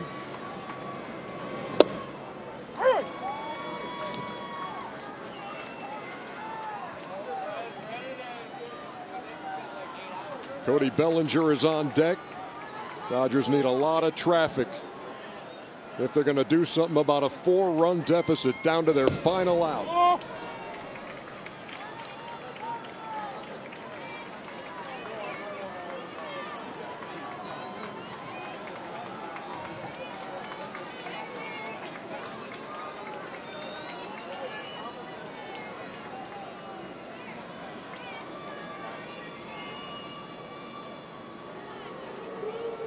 We pointed out earlier, no team with this many wins has ever lost at this stage. The NLDS or the ALDS.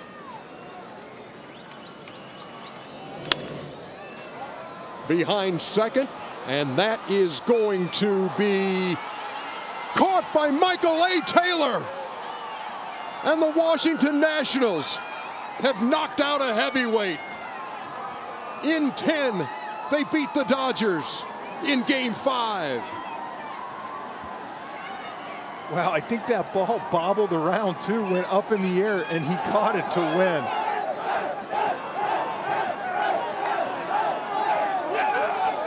And for the first time, the Nationals can celebrate, moving on to the National League Championship Series. I think they're going to make him wait a second. They're, I think, asking this to go to replay. See if we can see a replay here to see if he caught it.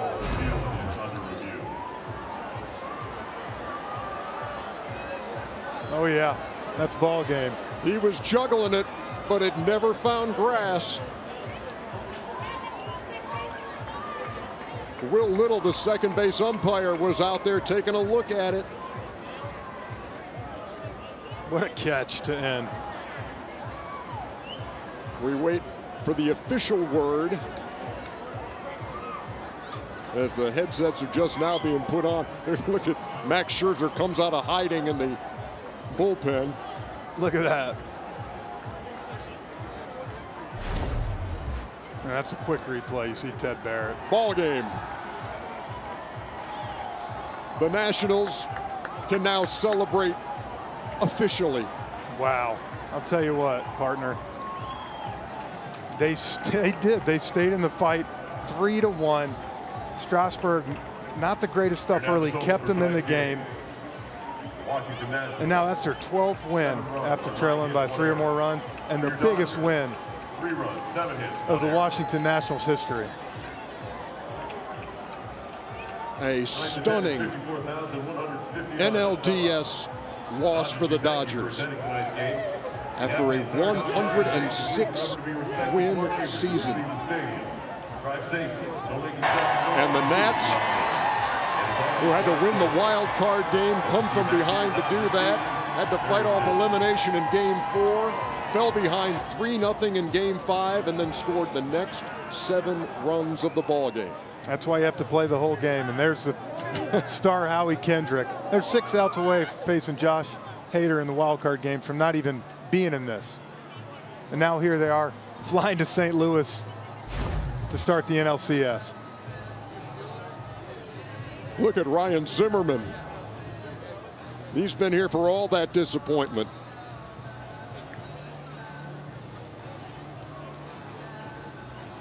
And Dave Roberts and the Dodgers absolutely stunned here at home in Game 5. Yeah, they're going to be able to look back and see some missed opportunities. You know, Bellinger, Seager, the way they hit this series.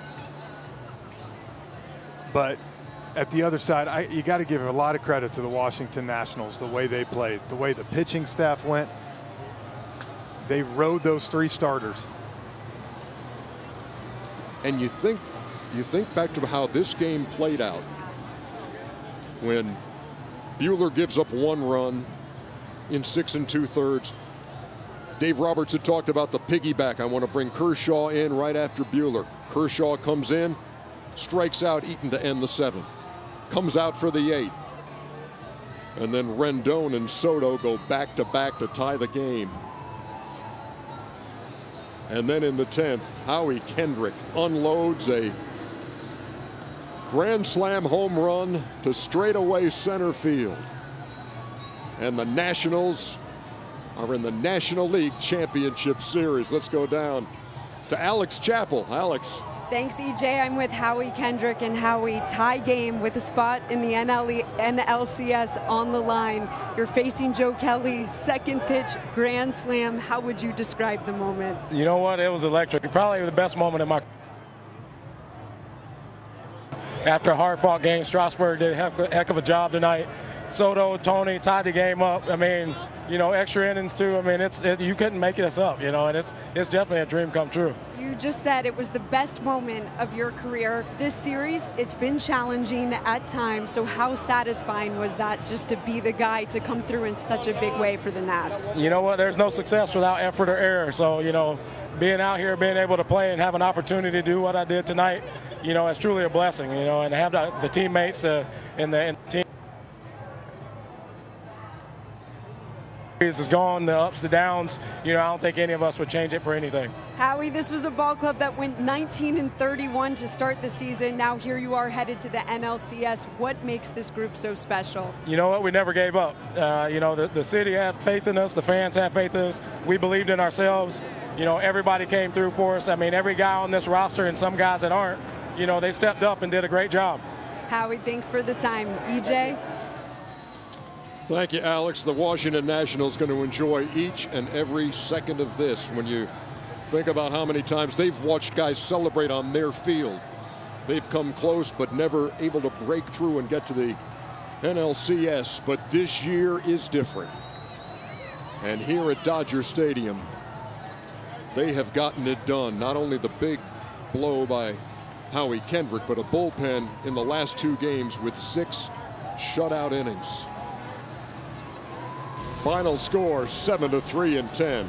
For Jeff Francoeur and Alex Chappell, Ernie Johnson saying goodnight from Los Angeles. Let's get to Atlanta.